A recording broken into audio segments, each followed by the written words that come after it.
కంబాలపల్లి కృష్ణ అంటే దానికి ఉండే రెస్పెక్ట్ నాకు తెలుసు. కానీ ఫస్ట్ మనం టీవీ9 నుంచి వస్తుంది. జర్నీ ఆఫ్ ఏ జర్నలిస్ట్ అని యూట్యూబ్ రాకముందు, యూట్యూబ్ వచ్చిన తర్వాత ఈనాడు ఎవరి పక్షం వహిస్తే వాళ్ళ అధికారంలోకి వస్తారని. సో అందుకనే మనకు ఈనాడు కానీ, ఆంధ్రప్రభ కానీ, ఆంధ్రజ్యోతి కానీ ఇన్ఫ్లుయెన్స్ అంటే మీడియాకు ఒక పేరు తెచ్చుకుంటా వాళ్ళే. తెలుగు మీడియా ఏం చేసిందంటే రాజకీయ నాయకుల్ని తయారు చేసింది, ప్రభుత్వాలను మార్చింది. అంటే ప్రెస్ మీట్ లో మనం క్వశ్చన్ అడగడానికి మనకు అర్హత ఉంటుందో లేదో, వాడు ఇచ్చిన బిస్కెట్ తింటే, సమోసా తింటే దానికి డిఫరెంట్ ఫోర్త్ ఎస్టేట్ అని ఒకటి ఇచ్చారు. అవును ఇచ్చారు. ఆయన గురించి రోషయ్య గారు బాగా చెప్తారు. ఆ రాధాకృష్ణ సైకిల్ వేసుకుని వచ్చేవాడు అయ్యా నా దగ్గరికి అని చెప్తుంటాడు. అది చెప్తున్నా. అంటే తేజ టీవీ నుంచి రవిప్రకాష్ గారు ఒక చిన్న హ్యాండ్ క్యామ్ పట్టుకొని, రవిప్రకాష్ కెమెరా పట్టుకొని వెళ్ళడం కూడా చూశాను. చూశాను నేను.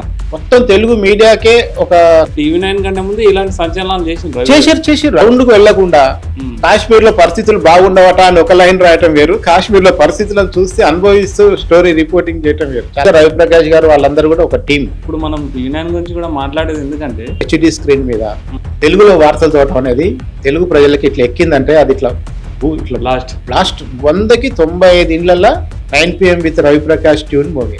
ఆ ట్యూన్స్ కూడా చెన్నైలో చేయించారు. నాకు తెలిసి ఇళయరాజా గారు ఎవరో చేశారు. మనం ఛానల్ ఆన్ ఎయిర్ లో పెట్టి మొట్టమొదటి 24 hours ఛానల్ అని చెప్పుకోవాలని చాలా ప్రయత్నం చేశారు. ఎలక్ట్రానిక్ మీడియాకి ఇంకా ఆయనకు మించిన టార్చ్ బేరర్ లేడు. టోటల్ గా టీవీ9 ఇంపాక్ట్ అనేది మనకు తెలుగు సమాజం మీద కనపడుతుంది. మీరు ఏ సమస్య అయినా తీసుకోండి, ఆయన మైక్ పట్టుకొని రోడ్డు మీదకి వచ్చాడు. CEO అనే ఆఫీస్ లో కూర్చోండి, రవిప్రకాష్ తో కలిసి బ్రేక్ఫాస్ట్ చేస్తే చాలు అని, I would like to meet once అని కింద పూరి జగన్నాథ్ అని ఉంది. టీవీ9 ఆ క్యాంపెయిన్ బాగా చేసింది. మందకృష్ణ గాని, కిషన్ రెడ్డి గాని వీళ్ళు చేసిందని ఎన్డీటీవీ పెట్టిన ప్రణయ్ రాయి ఈ రోజు కూడా మైక్ పట్టుకొని ఈ ఏజ్ లో తమిళనాడు ఎన్నికల్లో తిరిగిండు, బెంగాల్ ఎన్నికల్లో తిరిగిండు. జర్నలిజం అంటేనే బేసిక్ ఏంటంటే నేర్చుకోవటమే. మనం ఎప్పుడైతే నేర్చుకోవడం ఆగిపోతామో మనం ఆగిపోతాం ఆటోమేటిక్ గా. ఒకటేమో ఎన్టీవీ, టీవీ5 రెండు ఏకకాలంలో వచ్చింది. ఎన్టీవీ, టీవీ కనీసం 10 DSNGలు కొంటే సాక్షి జిల్లాకు ఒక DSNG కొనేసి దాంతో చాలా మంది జర్నలిస్టులు రిజైన్ లెటర్ జేబులో పెట్టుకుని డ్యూటీకి వచ్చేవారు. మొత్తం మీడియాని ప్రజలకు వ్యతిరేకంగా నడిపిన ఉద్యమాలు వచ్చినాయి. మొత్తం మీడియా వల్ల ప్రజలకు అన్యాయం జరిగిన సంఘటనలు కూడా అక్కడక్కడ ఉన్నాయి. తెలంగాణ ఉద్యమంలో మీడియా పాత్ర అనేది మాట్లాడుతుంది. కరోనా టైంలో, ఉద్యమం టైంలో పనిచేసిన మీలాంటి జర్నలిస్టుల గురించి అయితే ఎవరు పొగడరు, దానికి సంబంధించిన సన్మానాలు ఉండవు. అసలు ఒరిజినల్ అమరు ప్రాణాలు ఇచ్చిన కుటుంబాలనే పట్టించుకోలేదు. మనని ఎక్కడ పట్టించుకుంటారు ఆ లెక్కన. తెలంగాణ ఉద్యమంలో G24 ఒకటి బాగా ఎత్తుకున్నారు. G24 గంటల అనే ఛానల్లో అసలు తర్వాత కరోనా టైంలో కూడా మీడియా అనేది నన్ను టీవీలో ఒకసారి చూపించి కృష్ణ అని అడిగిన వాళ్ళందరూ రాష్ట్ర కేబినెట్ మంత్రులు అయ్యారు చాలా మంది. లేటెస్ట్ గా మొన్న ప్రొఫెసర్ నాగేశ్వర్ గారు ఇష్యూ గారు మనం చూద్దాం. నేను కూడా రౌండ్ టేబుల్ లో మాట్లాడినా. అతను వెంకటరామరెడ్డిని ఇప్పుడు రావంది ఒకటి నడుస్తుంది, ఇలా లైఫ్ టర్నింగ్ అంటారు కదా, అట్లాంటి ఇన్సిడెంట్ టీవీ9 లోనే జరిగింది. ఫస్ట్ ఫ్లోర్ మింగి ఆయన అపార్ట్మెంట్ ని, సెకండ్ ఫ్లోర్ ఆయన బాల్కనీకి వస్తే ఆయన అట్లనే హార్ట్ అటాక్ తో దీనిలో పడిపోయాడు. ఒక లీడర్ రాత్రి 11:30 ఫోన్ చేసేవాడు. బ్రేక్ఫాస్ట్ పిలిచాడు. బ్రేక్ఫాస్ట్ చేసినాక మీడియా లేకపోతే తెలంగాణ ఉద్యమం ఎక్కడ ఉంది? ఇద్దరిని చూసిన, నేను ఇద్దరితో కలిసిన. థ్యాంక్లెస్ జాబ్ మీడియా అనేది, థ్యాంక్లెస్ జాబ్. మన జర్నలిస్ట్ల కష్టాలు వస్తే ఎందుకు చూపించారు ఛానల్స్? తిడుతూనే చూస్తున్నావు కదా, అది ఎవరు తప్పు అంటే ఇప్పుడు ఇంట్లో కూడా వర్గాలు స్టార్ట్ అయినాయి. ఇప్పుడు జర్నలిస్టులకు ఇళ్ళ స్థలాలు అన్నారు, తర్వాత బీఆర్ఎస్ చేయలేదు, తర్వాత కాంగ్రెస్ చేయలేదు. యూట్యూబర్స్ జర్నలిస్ట్లా కాదా? అంటే జర్నలిస్టులు కాదు, జర్నలిస్టులు అని పేస్ట్ పెడుతుంటారు. నేను ఇదే అంటున్నాను. అంటే ఐడియాలు మీకు అట్లా అనుభవాలు ఏమైనా? అయ్యో నేను ఛానల్ పేరు చెప్పాలో లేదా కానీ నేను. సో తెలుగు మీడియాలో ఏం జరుగుతుంది, తెలుగు మీడియా ప్రజెంట్ సిచ్యువేషన్ ఏంటి మాట్లాడదాం. మనతో పాటు 30 years ఇండస్ట్రీ కృష్ణ కంబాలపల్లి గారు ఉన్నారు. ఆయన hi Ravi, thanks for giving time. Sir ఓవరాల్గా మొత్తం దేశంలోనే ఇంతకుముందు మనం చెప్పినట్టు మోస్ట్ పవర్ఫుల్ మీడియా అంటే తెలుగు మీడియా అని చెప్తారు. అంటే ఎందుకు అంత పవర్ఫుల్ కావడానికి మెయిన్ కారణం ఏముంటుంది? దానికంటే ముందు ఫస్ట్ అంటే మీరు 30 years industry, TV9, TV5, HMTV, V6, V5 చాలా చేశారు. ప్రజెంట్ స్ట్రాటజీస్ అండ్ సర్వేస్ చేస్తున్నారు, బుక్స్ రాశారు, డాక్యుమెంటరీస్ చేశారు. ఎలా ఉంది జర్నీ? అంటే నేను 94లో జర్నలిజంలోకి ఎంటర్ అయ్యాను. సో ఇది 32 year అని చెప్పాలి. నేను ఒక 10 years ప్రింట్ మీడియాలో పనిచేస్తాను. ప్రజాశక్తి, ఆంధ్రజ్యోతి నుంచి నేను టీవీ9 ఫస్ట్ బ్యాచ్ మేమంతా. ఓకే. టీవీ9 స్టార్టింగ్ నుంచి ఎలక్ట్రానిక్ మీడియాకి షిఫ్ట్ అయ్యాం. ఆ తర్వాత లాస్ట్ నేను చేసిన job HMTV input editor. Okay. అది నుంచి బయటకు వచ్చిన తర్వాత నేను ఓటా అనే కంపెనీ పెట్టాను. ఓటా అంటే voice of Telangana and Andhra. Okay. దీంతో ఇది పొలిటికల్ కన్సల్టెన్సీ. దీంట్లో Okay. మేము ప్రొఫైల్ బిల్డింగ్, సర్వేస్ చేయటము, ఉమ్. క్యాండిడేట్స్ కి క్యాంపెయిన్ చేయటం, సోషల్ మీడియా చేయటం, ఇదంతా కూడా చేస్తున్నాం. సో ఈ 32 ఇయర్స్ జర్నలిజంలోనే ఉన్నాం, జర్నలిజంతోనే సేల్ అవుతున్నాం. సో హెచ్ఎండి నుంచి బయటకు వచ్చిన తర్వాత కూడా జర్నలిజం రిలేటెడ్ వర్క్సే చేస్తున్నాం. ఇప్పుడు అన్ని ఛానల్లో Yeah. మీరు ఏ సోషల్ మీడియాలో ఓటా సీఓని కొట్టినా కూడా మన ఇంటర్వ్యూలు అవన్నీ కూడా కనపడతాయి. ఓకే. సో అయితే ఇప్పుడు ప్రజెంట్ అంటే నేను ఒక లీడర్, అంటే సెంట్రల్ నుంచి వచ్చిన లీడర్, అంటే నేను కూడా అక్కడ ఉన్నాను. ఆఫ్లైన్ రికార్డులో ఏంటంటే మొత్తం ఇండియాలోనే మీడియా అంటే తెలుగు మీడియా అనేది చాలా డిఫరెంట్, చాలా పవర్ఫుల్ కూడా. అంటే బీహార్లో గన్స్ అండ్ మనీ శాసిస్తుంది పాలిటిక్స్, ఎవరు గెలవాలో అనేది. ఢిల్లీలో డెవలప్మెంట్ కొంచెం ఇంప్లిమెంట్ చేస్తుంది, ఎక్కువ ఇన్ఫ్లుయెన్స్ చేస్తుంది. తెలంగాణ అండ్ ఆంధ్రప్రదేశ్లో మాత్రం 50 to 60% మీడియానే మేనేజ్ చేస్తుంది అని ఇంత పవర్ఫుల్ అయింది. అయితే మనకు అంత పవర్ఫుల్ కానీ ఫస్ట్ మనం TV9 నుంచి వద్దాం. మనం TV9 కంటే ముందు మీరు ఉన్నారు, ప్రింట్ మీడియాలో పనిచేశారు. TV9కి వచ్చే ముందు ఏం జరిగింది అంటే రవిప్రకాష్ ఛానల్ పెడుతున్నాడు కదా, ఆ రవిప్రకాష్తో మీకు ఎలా టచ్ అయిపోయింది? TV9 పెట్టేటప్పుడు జనాలు ఏమనుకున్నారు, తర్వాత అక్కడ లోపల ఎంప్లాయీస్ ఏమనుకున్నారు? అవి చాలా ఇంట్రెస్టింగ్, అంటే ఛానల్ నుంచి తెలుసుకోవాలని. ఇప్పుడున్న జర్నలిస్ట్లో కూడా చాలా మందికి తెలియదు, వాళ్ళకు కూడా కొంచెం ఇంట్రెస్టింగ్గా ఉంటుంది. అది ఒకసారి జర్నీ చెప్పండి. అంటే TV9కి వెళ్లే ముందు నువ్వు చెప్పిన దాంట్లోంచి ఒక ఇంట్రెస్టింగ్ టాపిక్ ఏంటంటే తెలుగు మీడియా ఎందుకు రాజకీయాలను శాసించగలుగుతుంది అనే దాంట్లో మీరు ఈనాడు నుంచి తీసుకోవాలి. ఓకే.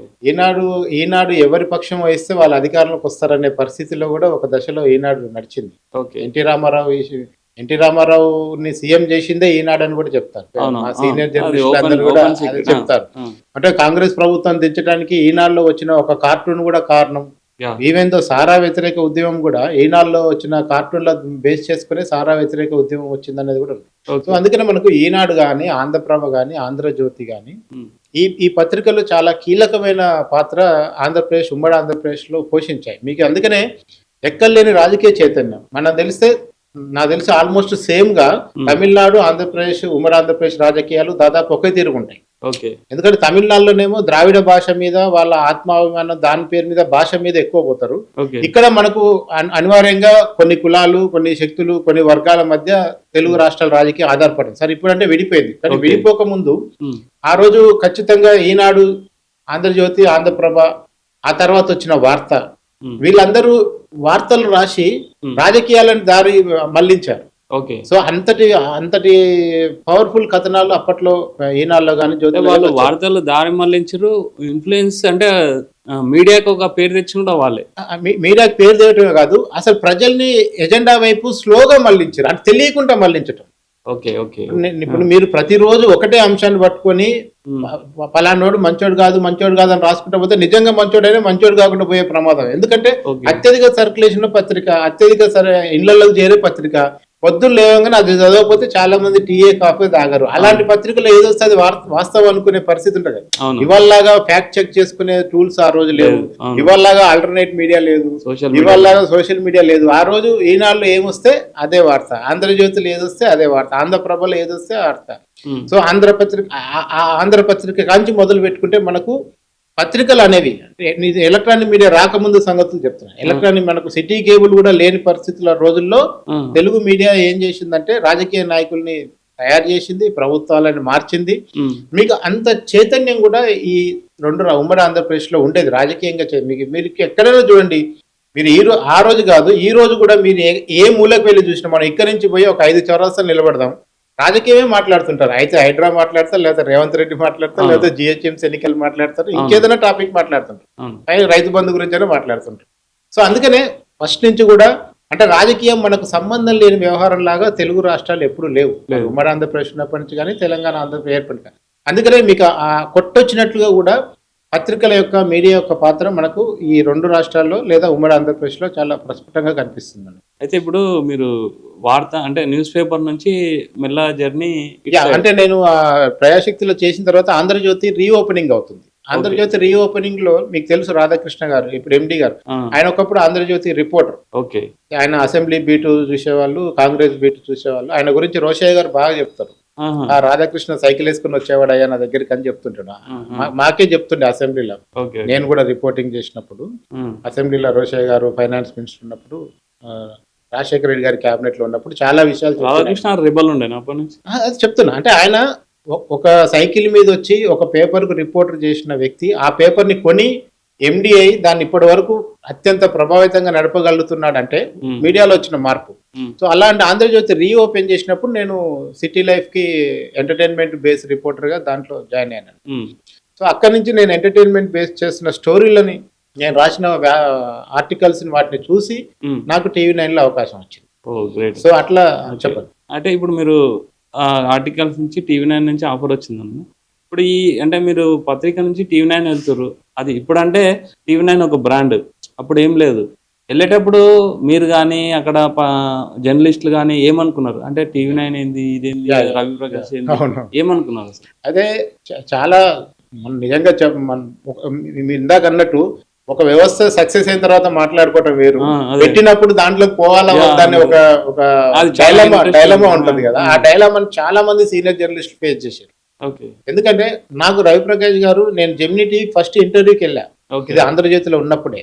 అప్పుడు మీకు విద్యుత్ ఉద్యమం ఒకటి జరిగింది బషీర్బాగ్ లో, పోలీస్ కాల్పులు సిపిఎం కార్యకర్తలు 3 చనిపోయినప్పుడు నేను అప్పుడు ప్రజాశక్తిలో ఉన్నాను.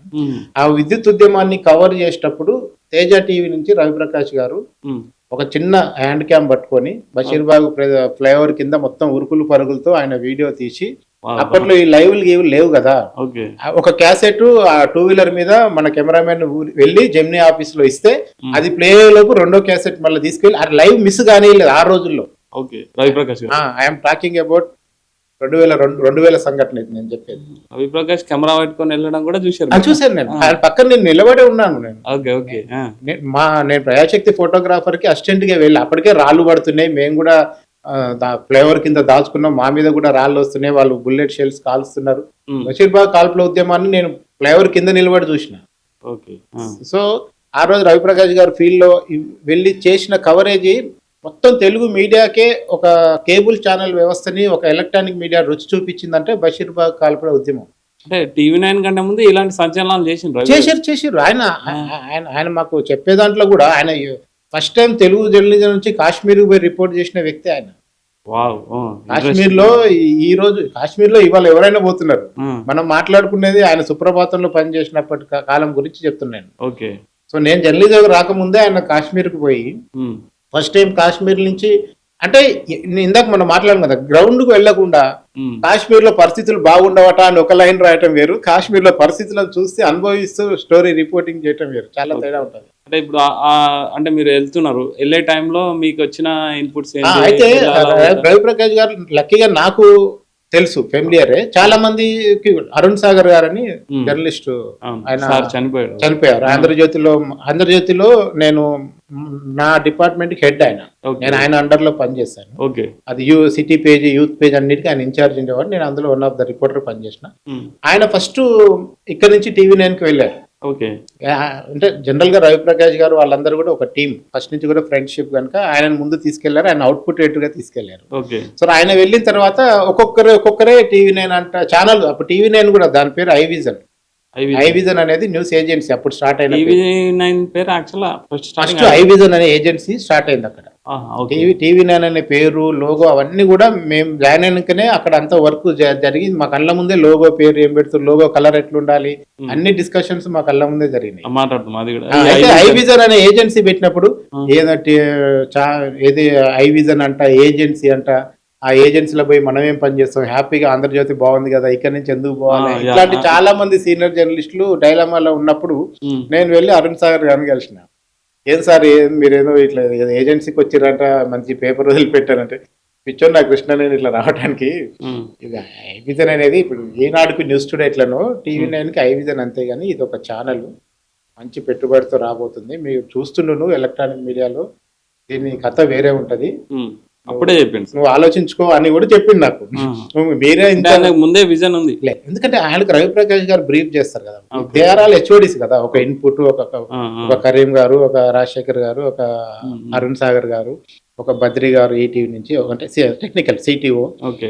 ఒక 5 మెయిన్ పిల్లర్స్ అయితే ఉంటారు, నీకు తెలిసిందే కదా. ఒక తెలుసు. సిటీఓ, ఒక అవుట్పుట్, ఒక ఇన్పుట్, అవును. ఒక ప్రోగ్రామింగ్ హెడ్. ఈ 5 అయితే ఒక వీడియో ఎడిటింగ్ హెచ్ఓడి, వీళ్ళందరూ ముందే జాయిన్ అయిపోతారు కనుక అవునవును. వాళ్ళందరికీ ఆయన ఇచ్చిన బ్రీఫింగ్, దాని ఛానల్ యొక్క విజన్ ఆయన ముందే చెప్పేశాడు. ఓకే. పైగా ఓనర్ శ్రీనిరాజు గారు, అప్పుడు కూడా మనకు ఐ ల్యాబ్స్ అంటే కూడా ఎంతో మనకు చాలా మంది తెలియని పరిస్థితుల్లో, ఓకే. ఓకే. అవును. సాఫ్ట్వేర్ కంపెనీ కదా. ఉమ్. సో అటు 2000 సంవత్సరంలో వచ్చిన సాఫ్ట్వేర్ ఇబ్బందుల వల్ల ఇదేమైపోద్దని ఒక టెన్షన్ కూడా ఉండే. So okay. ఐలాబుల్ ఐవిజన్ పెడుతున్నారంటే ఆ ఏజెన్సీ మనకెందుకు అని చాలా మంది అనుకున్నారు. ఉమ్. కానీ నేను డైరెక్ట్ గా పోయి క్లారిఫై చేసుకున్నాను, ఏం సార్ మీరు ఇట్లా వచ్చారంటే, లేదు నాయన ఇది ఇట్లా వస్తుంది ఛానల్, ఉమ్. కూడా ఆలోచించుకొని వచ్చారని. నేను నెక్స్ట్ డేనే పోయి జాయిన్ అయిపోయినా. ఓకే. అంటే ఎలా ఉండే అన్న స్టార్టింగ్ లో కదా, ఇప్పుడు అంటే ఆల్రెడీ మనకు ఒక అంటే బ్లూ ప్రింట్స్ ఉన్నాయి చాలా, ఎట్లా స్టార్ట్ చేయాలి ఏందనేది. అప్పుడు లేదు మొత్తం. ఇప్పుడు మనం టీవీ9 గురించి కూడా మాట్లాడేది ఎందుకంటే, అంటే ఇది ఒక బ్రాండ్ క్రియేట్ చేయాలంటే బిజినెస్ పెట్టే వాళ్ళకి కూడా ఇది ఒక మంచి లెసన్, ప్లస్ జర్నలిస్ట్లకు కూడా ఒక బ్రాండ్ క్రియేట్ చేయాలి, ఎట్లా వర్క్ ఉంటుంది స్టార్టింగ్ అనేది కూడా ఒక మంచి అది, అంటే మాలాంటి వాళ్ళకి కానీ ఇప్పుడు వస్తున్న జర్నలిస్ట్లకు కానీ మంచి యూస్ఫుల్ అని ఇవి అడుగుతున్నాను. ఇప్పుడు ఆ ప్రాసెస్ ఎలా ఉండే, మీరు అందులోకి వెళ్ళినాక వాళ్ళు న్యూస్ అంతవరకు లేదు, న్యూస్ ఎట్లా అందించాలి ఏందని వర్క్ ఎట్లా స్టార్ట్ చేశారు మీరు? అసలు చాలా ఎంత క్యాజువల్గా అంటే అసలు ఇప్పుడు మనం ఈ ప్రోగ్రాంలు ఉన్నాయి కదా, సెటైరికల్ ప్రోగ్రామ్, నేను ఆ రోజుల్లోనే గొంగడి డప్పు తీసుకొచ్చి రవిప్రకాష్ సార్ చూపించి ఒక వేషం ఇచ్చి, సార్ ఇట్లా చేస్తే బాగుంటది గొల్ల సుద్దులు అని చెప్పిన నేను. ఓకే. టీవీ అరుణ్ సార్కి చూపిస్తే ఒక ఒక ఒక ట్రయల్ ప్రోమో ఎపిసోడ్ కూడా ట్రై చేసి చూసినాం, కానీ యాంకర్ సెట్ కాలేదు, తర్వాత వదిలేసినాం దాన్ని. లేకపోతే అది ఎప్పుడో పుట్టాల్సిన ప్రోగ్రామ్, టీవీ9 లోనే పుట్టాల్సిన ప్రోగ్రామ్, అది పుట్టలేదు. అన్నిటికంటే ముఖ్యం ఏంటంటే, ఒక ఒక లేడీ, ఒక యంగ్ లేడీ బ్లేజర్ వేసుకొని మంచి బ్యూటిఫుల్ హెచ్డి స్క్రీన్ మీద తెలుగులో వార్తలు చూడటం అనేది తెలుగు ప్రజలకి ఇట్లా ఎక్కిందంటే, అది ఇట్లా బ్లాస్ట్ మామూలు బ్లాస్ట్. అసలు మీరు ఎవడైనా సరే, మీరు రాత్రి 9ంటికి బజార్లలో నడుస్తుంటే ప్రతి ఇంట్లో మోగే ట్యూన్ ఏంటిది? 9 PM ట్యూనే మోగేది. మోగిందా లేదా? నువ్వు ఏ ఇంట్లోంచి టీవీ ఉన్న ప్రతి ఇంట్లో 9 PM కి 100కి 95 ఇండ్లలో 9 PM విత్ రవిప్రకాష్ ట్యూన్ మోగేది. అంటే మీరు ఇంపాక్ట్ చూడండి. అంటే ఇప్పుడు మనకి రాయలసీమ లీడర్లని మనం వింటాము, చదువుతాం, కానీ రవిప్రకాష్ ముందర కూర్చొని ఆ సంగతి కొడుకు సంగతి అని ఒక లీడర్ బెదిరిస్తుంటే, అది మన ఇంట్లో కూర్చొని చూస్తే ఎట్లా ఉందంటే, అంటే జనాలకి న్యూస్ ఫాలో అయ్యే అంతవరకు, అంటే ఇంటర్వ్యూస్ అంత అంతవరకు ఓన్లీ 9 PM న్యూస్ అంటే ఓన్లీ ఈటీవీలో డిడిలో వచ్చారు. అవునా? అంతే. కానీ మీకు ఎనీ బులెటిన్, మీకు బులెటిన్ కు ఆ ట్యూన్స్ కూడా చెన్నైలో చేయించారు, నాకు తెలిసి ఇళయరాజా గారు ఎవరో చేశారు మనకు ట్యూన్స్ అన్ని కూడా. అవి మీకు 7 గంటల బులెటిన్ కు పాపులర్ గా వినపడేది, ఎవరి ఇళ్లలో పోయినా టీవీ. అసలు ప్రతి వ్యక్తి డ్యూటీకి వచ్చిన తర్వాత ఫస్ట్ పెట్టే ఛానల్ ఏదైనా ఉంటే అది టీవీ9 ఉండేది. అంటే అంత ఎఫెక్ట్ ఎట్లా ఎందుకు వచ్చిందంటే, మోడర్న్ అవుట్లుక్ ఒకటి. ఎందుకంటే మీకు సేమ్ టైంలో ఈటీవీ కూడా వచ్చింది. ఈటీవీ వాళ్ళు కూడా 1 గంట టీవీ9 కంటే ముందు మనం ఛానల్ ఆన్ లో పెట్టి మొట్టమొదటి 24 hours ఛానల్ అని చెప్పుకోవాలని చాలా ప్రయత్నం చేశారు. అప్పుడు ఇద్దరు మా గంటారావు అనే ప్రోగ్రామ్ ఈటీవీ స్టార్ట్ చేస్తే టీవీ9 లో జోక్లు వేసేది, వాడు గంటకు గంటారావు అనేది మన గంటంతా గంటారావు జోక్లు వేసేది. సో అందుకనే అంటే టీవీ9 ఈటీవీ మొదటి 24 hours ఛానల్ తెలుగు లేదని చెప్పుకునే ప్రయత్నంలో 2 పోటాపోటీగా దాదాపు సేమ్ డేస్ లోనే 2 లాంచ్ అయినాయి. కానీ మీకు ఈటీవీ అంతా కూడా ట్రెడిషనల్ అవుట్ఫిట్, ట్రెడిషనల్ లుక్, భాష గాని, మనుషులు గాని, వాళ్ళ వేషధారణ అంతా కూడా ఒక సాంప్రదాయ పద్ధతిలో కనపడింది. సేమ్ టైం టీవీ9 లో మీకు అంతా urban look, modern look, even స్టోరీలలో కూడా. అంటే నేను ఒక సీక్రెట్ కెమెరా పెట్టి స్పై కెమెరాలు వాడటం అనేది కూడా ఈటీవీలో లేదు. ఈటీవీలో స్పై అనే వ్యవస్థని పెట్టి అట్లా స్టోరీలు చేయలేదు. కానీ ఇవాళ టీవీ9 ఎక్కడికి పోతే అక్కడికి బటన్ కెమెరా అని, కళ్ళద్దాల కెమెరాలని, కీచైన్ కెమెరా అని, ఏదో ఒక కెమెరా పట్టుకొని పోయి వాయిస్ రికార్డ్ చేసి డైరెక్ట్ గా బయట మొదలు పెట్టాక జనాలకి అవినీతి గురించి పేపర్లో చదివే వాళ్ళ సంఖ్య చూడటం వేరు, డైరెక్ట్ గా ఒక అవినీతి చేసేవాడు కెమెరా ముందు దొరికిపోతే అది మన ఇంట్లో చూడటం వేరు. ఈ ఎఫెక్ట్ ఒక్కటని కాదు, అంటే పలానా ఛానల్ వల్లనే టీవీ9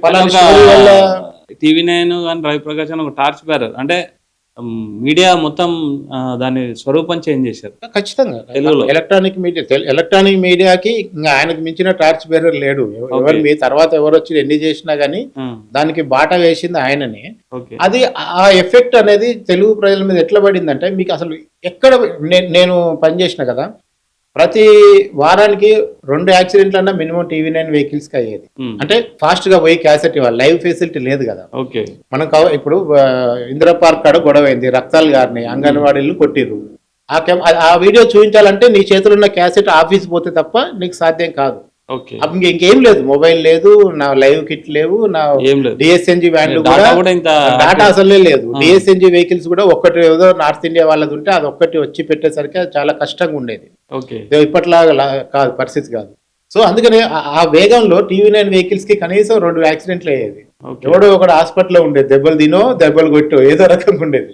సో అందుకని ఎప్పుడైతే ఈ అన్యాయాల మీద టీవీ9 టీం జనంలోకి పోయిందో సొసైటీ నుంచి కూడా అట్లనే రెస్పాన్స్ వచ్చింది, వార్తలు చెప్పేవాళ్ళు కూడా అట్లనే చెప్పారు, మన కవరేజ్ కూడా అట్లే జరిగింది. చాలా రకాలుగా టీవీ9 ఇంపాక్ట్ అనేది మనకు తెలుగు సమాజం మీద కనపడుతుంది. ఇప్పుడు ఈ ప్రాసెస్లోన ఇప్పుడు రవి ప్రకాష్ ఏ విధంగా ఉండంటే ఆయన మోటివ్ కానీ ఎంప్లాయీస్తో కానీ ఏ విధంగా ఆయన మీకు చెప్పేవాడు, అంటే మనం ఇట్లా ముందుకు వెళ్తాం ఇంకా హైలైట్ అవుతుంది అంటే ఊహించిన తర్వాత మీరు ఇంత బ్రాండ్ అవుతుంది అనేది? అంటే ఒకటి ఏంటంటే ఆయనకి ఫస్ట్ నుంచి కూడా ఆయన నాకు తెలిసి నేను ఊహించిన దానికే ఆయన ఒక 2-3 ఏళ్ళు ముందే ఊహిస్తాడు ఏం జరగబోతుందండి. ఓకే. ఎందుకంటే నేను టీవీ9 మానేసేటప్పుడు ఆయన నాతో ఒక మాట చెప్పిండు. సరే ఛానళ్ళు చాలా వస్తాయి, కొత్త ఇది ఇప్పుడు వచ్చేదే కాదు ఇంకా చాలా వస్తాయి, అందరూ మనం పైన ఉంటాం, మిగతా వాళ్ళందరూ కింద 2-3 ప్లేస్ల కోసం కొట్లాడుతుంటారు, మనం నెంబర్ 1 అట్లే ఉంటుంది, నువ్వు ఎక్కడికైనా పోవని అన్నట్టు నాతో. సో నేను పోవడానికి రీజన్స్ అదే నేను పోవడానికి రీజన్స్ వేరైనప్పటికీ కూడా ఆయన చెప్పిన మాట ఏంటంటే నువ్వు ఎక్కడికైనా పర్లేదు నీ అవకాశాన్ని బట్టి, కానీ ఇది మాత్రం ఇక్కడనే ఉంటుంది, 1లోనే ఉంటాము, మిగతా వాళ్ళందరూ కింద 3-4-5 ప్లేస్ల కోసం కొట్లాడుతుంటారు, జరుగుతుంటది, అది ఇదే జరుగుతుంది చూస్తుంటు నువ్వు అని చెప్పింది ఆయన. ఓకే. ఓకే. అంటే నేను ఒక ఇన్సిడెంట్ అన్న, పబ్లిక్ టాక్ పబ్లిక్ రిపోర్ట్ ఏదో చేస్తున్నారు ఎక్కడ ఎర్రగడ్డ దగ్గర. అయితే నేను అక్కడ రవిప్రకాష్ది అని ఉంటే అక్కడ ఫ్రెండ్ ఉంటే ఆయనతో పాటు వెళ్ళినా అన్నట్టు. రవిప్రకాష్ ప్రోగ్రామ్ ఉంటే ఆయన అంటే ఒక వ్యాన్లో నుంచి దిగితే అందరూ ఆయనకు హలో ఇవ్వడానికి, ఆయన చేతులు కలవడానికి పోలీసులు ఉన్నారు. అంటే ఒక మీడియా పర్సన్కి అంత అభిమానం చూపించడం అనేది నేను ఫస్ట్ టైం చూసిన. నేను మీడియాకి కారణం రావడానికి కూడా అదే సీన్, ఆ పబ్లిక్ది అంటే చాలా ఇంపాక్ట్ అయినా. అంటే ఒక మనిషి కోసం ఆయన నిలబడి అక్కడ మీటింగ్లో అందరినీ ఇక్కడ పార్టీలు అక్కడ పార్టీలు మాట్లాడితే ఒక మనిషి ఇట్లా చేయొచ్చా అనేసి నేను బాగా ఇంప్రెస్ అయినా. ప్లస్ నేను మీడియాకి రావడానికి కారణం కూడా అదే. దీనికి 2 కారణాలు. ఒకటేమో హీరో వర్షిప్ అనేది ఆయనకు వచ్చింది మనకి తెలుగు మీడియాలో. దానికి కారణం ఏంటంటే ఆయన ప్రజల సమస్యల వైపు ఉండటం వల్లనే. నీకు పబ్లిక్ కి మన సమస్య టీవీ9 చెప్పుకుంటే మన సమస్య పరిష్కారం అవుతుందనో, టీవీ9లో వస్తే గవర్నమెంట్ స్పందిస్తుందనో జనం ఎప్పుడైతే మాట్లాడుకుంటున్నారో ఆ టీవీ9 హెడ్ చేస్తున్న వాళ్ళకి ఆటోమేటిక్గా హీరో వర్షిప్ వస్తుంది. దాని తగ్గట్టు ఆయన కూడా ఛాంబర్లకు పరిమితం అయి పని చేయలేదు, ఆయన ఫీల్డ్ మీదకి వెళ్ళాడు. కర్నూలు వరదలకు పోయి ఆ బ్రిడ్జి మీద నిలబడి రిపోర్టింగ్ చేశాడు, అక్కడ వాళ్ళకి ఇండ్లు కట్టించాడు కర్నూలులో టీవీ9 తరఫున గవర్నమెంట్ తో మాట్లాడి. మీరు ఏ సమస్య అయినా తీసుకోండి, ఆయన మైక్ పట్టుకొని రోడ్డు మీదకి వచ్చాడు, సిఇఓ అనే ఆఫీస్ లో కూర్చోలేదు. సో దానివల్ల నీకు న్యాచురల్ గానే ప్రజలతో అనుబంధం కానీ లీడర్లతో అనుబంధం కానీ, రవిప్రకాష్తో కలిసి బ్రేక్ఫాస్ట్ చేస్తే చాలు అని, రవిప్రకాష్తో కలిసి ఫోటో దిగితే చాలు అని. నేను ఆయన కూర్చొని మీటింగ్ మాట్లాడుకుంటున్నాం, మార్నింగ్ మీటింగ్ లో నాకు మెసేజ్ చూపించండి, I would like to meet once అని కింద పూరి జగన్నాథ్ అని ఉంది. ఎందుకు తెలుసా, ఆ సినిమాలో ఒక సినిమాలో టీవీ9 లోగో పెట్టి బ్రహ్మానందన్ ఫాలో అవుతుంటది ఒక యాంకర్, లేడీ యాంకర్, అంటే యూరిన్ పోస్తుంటే పోయి మైక్ పెడుతుంది. అక్కడ టీవీ9 లోగో వాడుకోవడం కోసం పర్మిషన్ కోసం పూరి జగన్నాథ్ మెసేజ్ పెట్టింది నా ముందే. సో అంటే ఒక ప్రజల్లోకి మనం ఛానల్ తీసుకెళ్తున్న క్రమంలో ఆటోమేటిక్ గా ప్రజల నుంచి వచ్చే రెస్పాన్స్ అలాగే ఉంటది. అది మీ మీడియా కూడా మంచి చేసింది. అంటే టీవీ9 చాలా సమస్యల్ని చాలా మీకు ఈవెన్ దో ఆయన దీనికి కూడా చిన్నపిల్లలకి గుండె ఆపరేషన్ దానికి కూడా ఆయన చాలా టీవీ9 ఆ క్యాంపెయిన్ బాగా చేసింది. మందకృష్ణ గాని కిషన్ రెడ్డి గాని వీళ్ళు చేసిన దాన్ని టీవీ9 ఆ క్యాంపెయిన్ బ్రాండ్ కాకుండా ఆయన కూడా సొంతంగా అంటే దాని కారణం ఒకటే, ఫీల్డ్ లో ఉండాలి అంతే. మనకు ఉద్యోగం వచ్చింది కదా అని ఛాంబర్లో కూర్చుంటే ఇవన్నీ సాధ్యం కావు. ఇప్పుడు వచ్చే జర్నలిస్టులు కూడా ఇది మనం ఇప్పుడు మీరు చూడండి, ఎన్డీటీవీ ప్రణయ్ రాయ్ ఎక్కడున్నాడు? మొన్న బెంగాల్ ఎలక్షన్ లో, తమిళనాడు ఎలక్షన్ లో రోడ్ల మీదనే ఉన్నాడు కదా ప్రణయ్ రాయ్తో పోలిస్తే మనం ఎంత మనం ప్రణయ్ రాయ్ ఫస్ట్ ఎన్డీటీవీ అనేది భారతదేశానికి ఆల్టర్నేట్ ఛానల్ దేశంలోనే ఫస్ట్ ఇండిపెండెంట్ ఛానల్ ఎన్డీటీవీ పెట్టిన ప్రణయ్ రాయి ఈ రోజు కూడా మైక్ పట్టుకొని ఈ ఏజ్ లో తమిళనాడు ఎన్నికల్లో తిరిగిండు, బెంగాల్ ఎన్నికల్లో తిరిగిండు, కేరళ ఎన్నికల్లో తిరిగిండు, మొన్న జరిగిన 5 రాష్ట్రాల ఎన్నికల్లో తిరిగిండు. రాజ్దీప్ సర్దేశాయ్ ఏం చేస్తున్నాడు? మైక్ పట్టుకొని వెళ్తున్నాడు కదా. అన్న ఇప్పుడు చెప్తున్నా, ఇప్పుడు మీరు అప్పుడు చెప్తున్నారు, ఇప్పుడు ఆల్రెడీ ఆయన బ్రాండ్ క్రియేట్ చేసిండ్రు రవిప్రకాష్, అన్నీ అయిపోయినాయి. ఇప్పుడు కూడా ఆర్టీవీలో ఆయన స్క్రీన్ ముందుకు వచ్చి చెప్తుంటాడు, ప్లస్ హిందీలో కూడా చెప్తున్నాడు ఆయన. అదే అంటే ట్రై చేస్తున్నాడు, అంటే ఆయన విల్ పవర్ అట్లా. అంటే అదే నేను ఏమన్నంటే రెగ్యులర్ గా ఒకటి జర్నలిజం అంటేనే బేసిక్ ఏంటంటే నేర్చుకోవటమే. మనం ఎప్పుడైతే నేర్చుకోవడం ఆగిపోతామో మనం ఆగిపోతాం ఆటోమేటిక్గా. అంటే ప్రతి నేర్చుకోవడంలో వచ్చే టెక్నాలజీని మనం అలవాటు చేసుకోవాలి, వస్తున్న లిటరేచర్ని చదవాలి, వస్తున్న అన్ని డెవలప్మెంట్స్ని మనం ఫాలో కావాలి. మనం వాటికి మ్యాచ్ కాలేదనుకో మనం ఎక్కడో ఉండిపోతాం. అదే టెక్నాలజీ అయినా వార్తలైనా సాహిత్యమైనా. నువ్వు పొద్దున్నేసే ఎంటర్టైన్మెంట్ కంటెంట్ చూసి వచ్చి న్యూస్ కు హెడ్ గా పనిచేయమంటే ఏం చేస్తావు? చేయలేం కదా. నువ్వు దేనికి హెడ్ గా పనిచేస్తున్నావు దానికి సంబంధించిన ప్రతి అప్డేట్ నీ దగ్గర ఉండాలి. అట్లాగే జర్నలిస్ట్ అనేవాడికి ప్రతి రంగంలో ఎంతో కొంత అనుభవం ఉండాలి. నేను ఒకటే దాన్ని నేను క్రైమ్ రిపోర్టింగే చేస్తా అంటే మిగతా వాటికి మేము పనిచేసినాము. నేను నా డ్యూటీ ఎంటర్టైన్మెంట్ బీటు, కానీ ఒకరోజు అర్జెంటుగా పొలిటికల్ ప్రెస్ మీట్కి పొలిటికల్ బీట్ రిపోర్టర్ రాకపోతే నన్ను పంపించారు అనుకో, నాకు వాడెవడో తెలియకుండా పోయి నేను ఏం క్వశ్చన్లు అడుగుతాను? వచ్చిన లీడర్ గురించి నాకు బేసిక్ క్వశ్చన్ కూడా తెలియలేదు అనుకో, నేను పోయి ఏం క్వశ్చన్ అడుగుతాను? మీరు ఎవరు సార్ అని అడగాల్సి వస్తుంది. సో అట్లా ఉంటుంది పరిస్థితి. అంటే ఇప్పుడు అది టీవీ9 క్లిక్ అయిపోయింది, మీరు మెల్లగా అంటే అలవాటు అయిపోయింది, జనరల్లో ఒక క్రేజ్ కూడా వచ్చేసింది.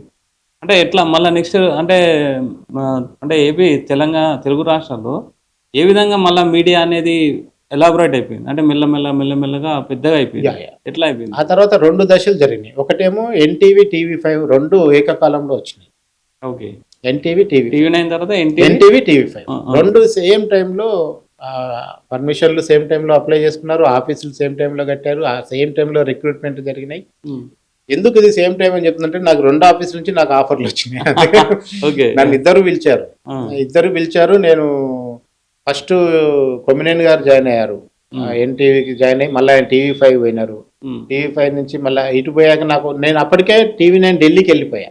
ఓకే. సో నేను ఇక్కడ 1 ఇయర్ నేను హైదరాబాద్ లో పనిచేసిన తర్వాత నన్ను ఢిల్లీకి ట్రాన్స్ఫర్ చేశారు. టీవీ9 ఢిల్లీ బ్యూరోకి నేను వెళ్ళిపోయినా. టీవీ9 ఢిల్లీ బ్యూరో పోయినప్పుడు ఈ కొత్తగా పెడుతున్న ఛానళ్ళకి ఎవరైతే బాగుంటుందంటే న్యాచురల్ గా టీవీ9 మించిన ఛానల్ ప్రతినిధి ఎవరు దొరుకుతారు?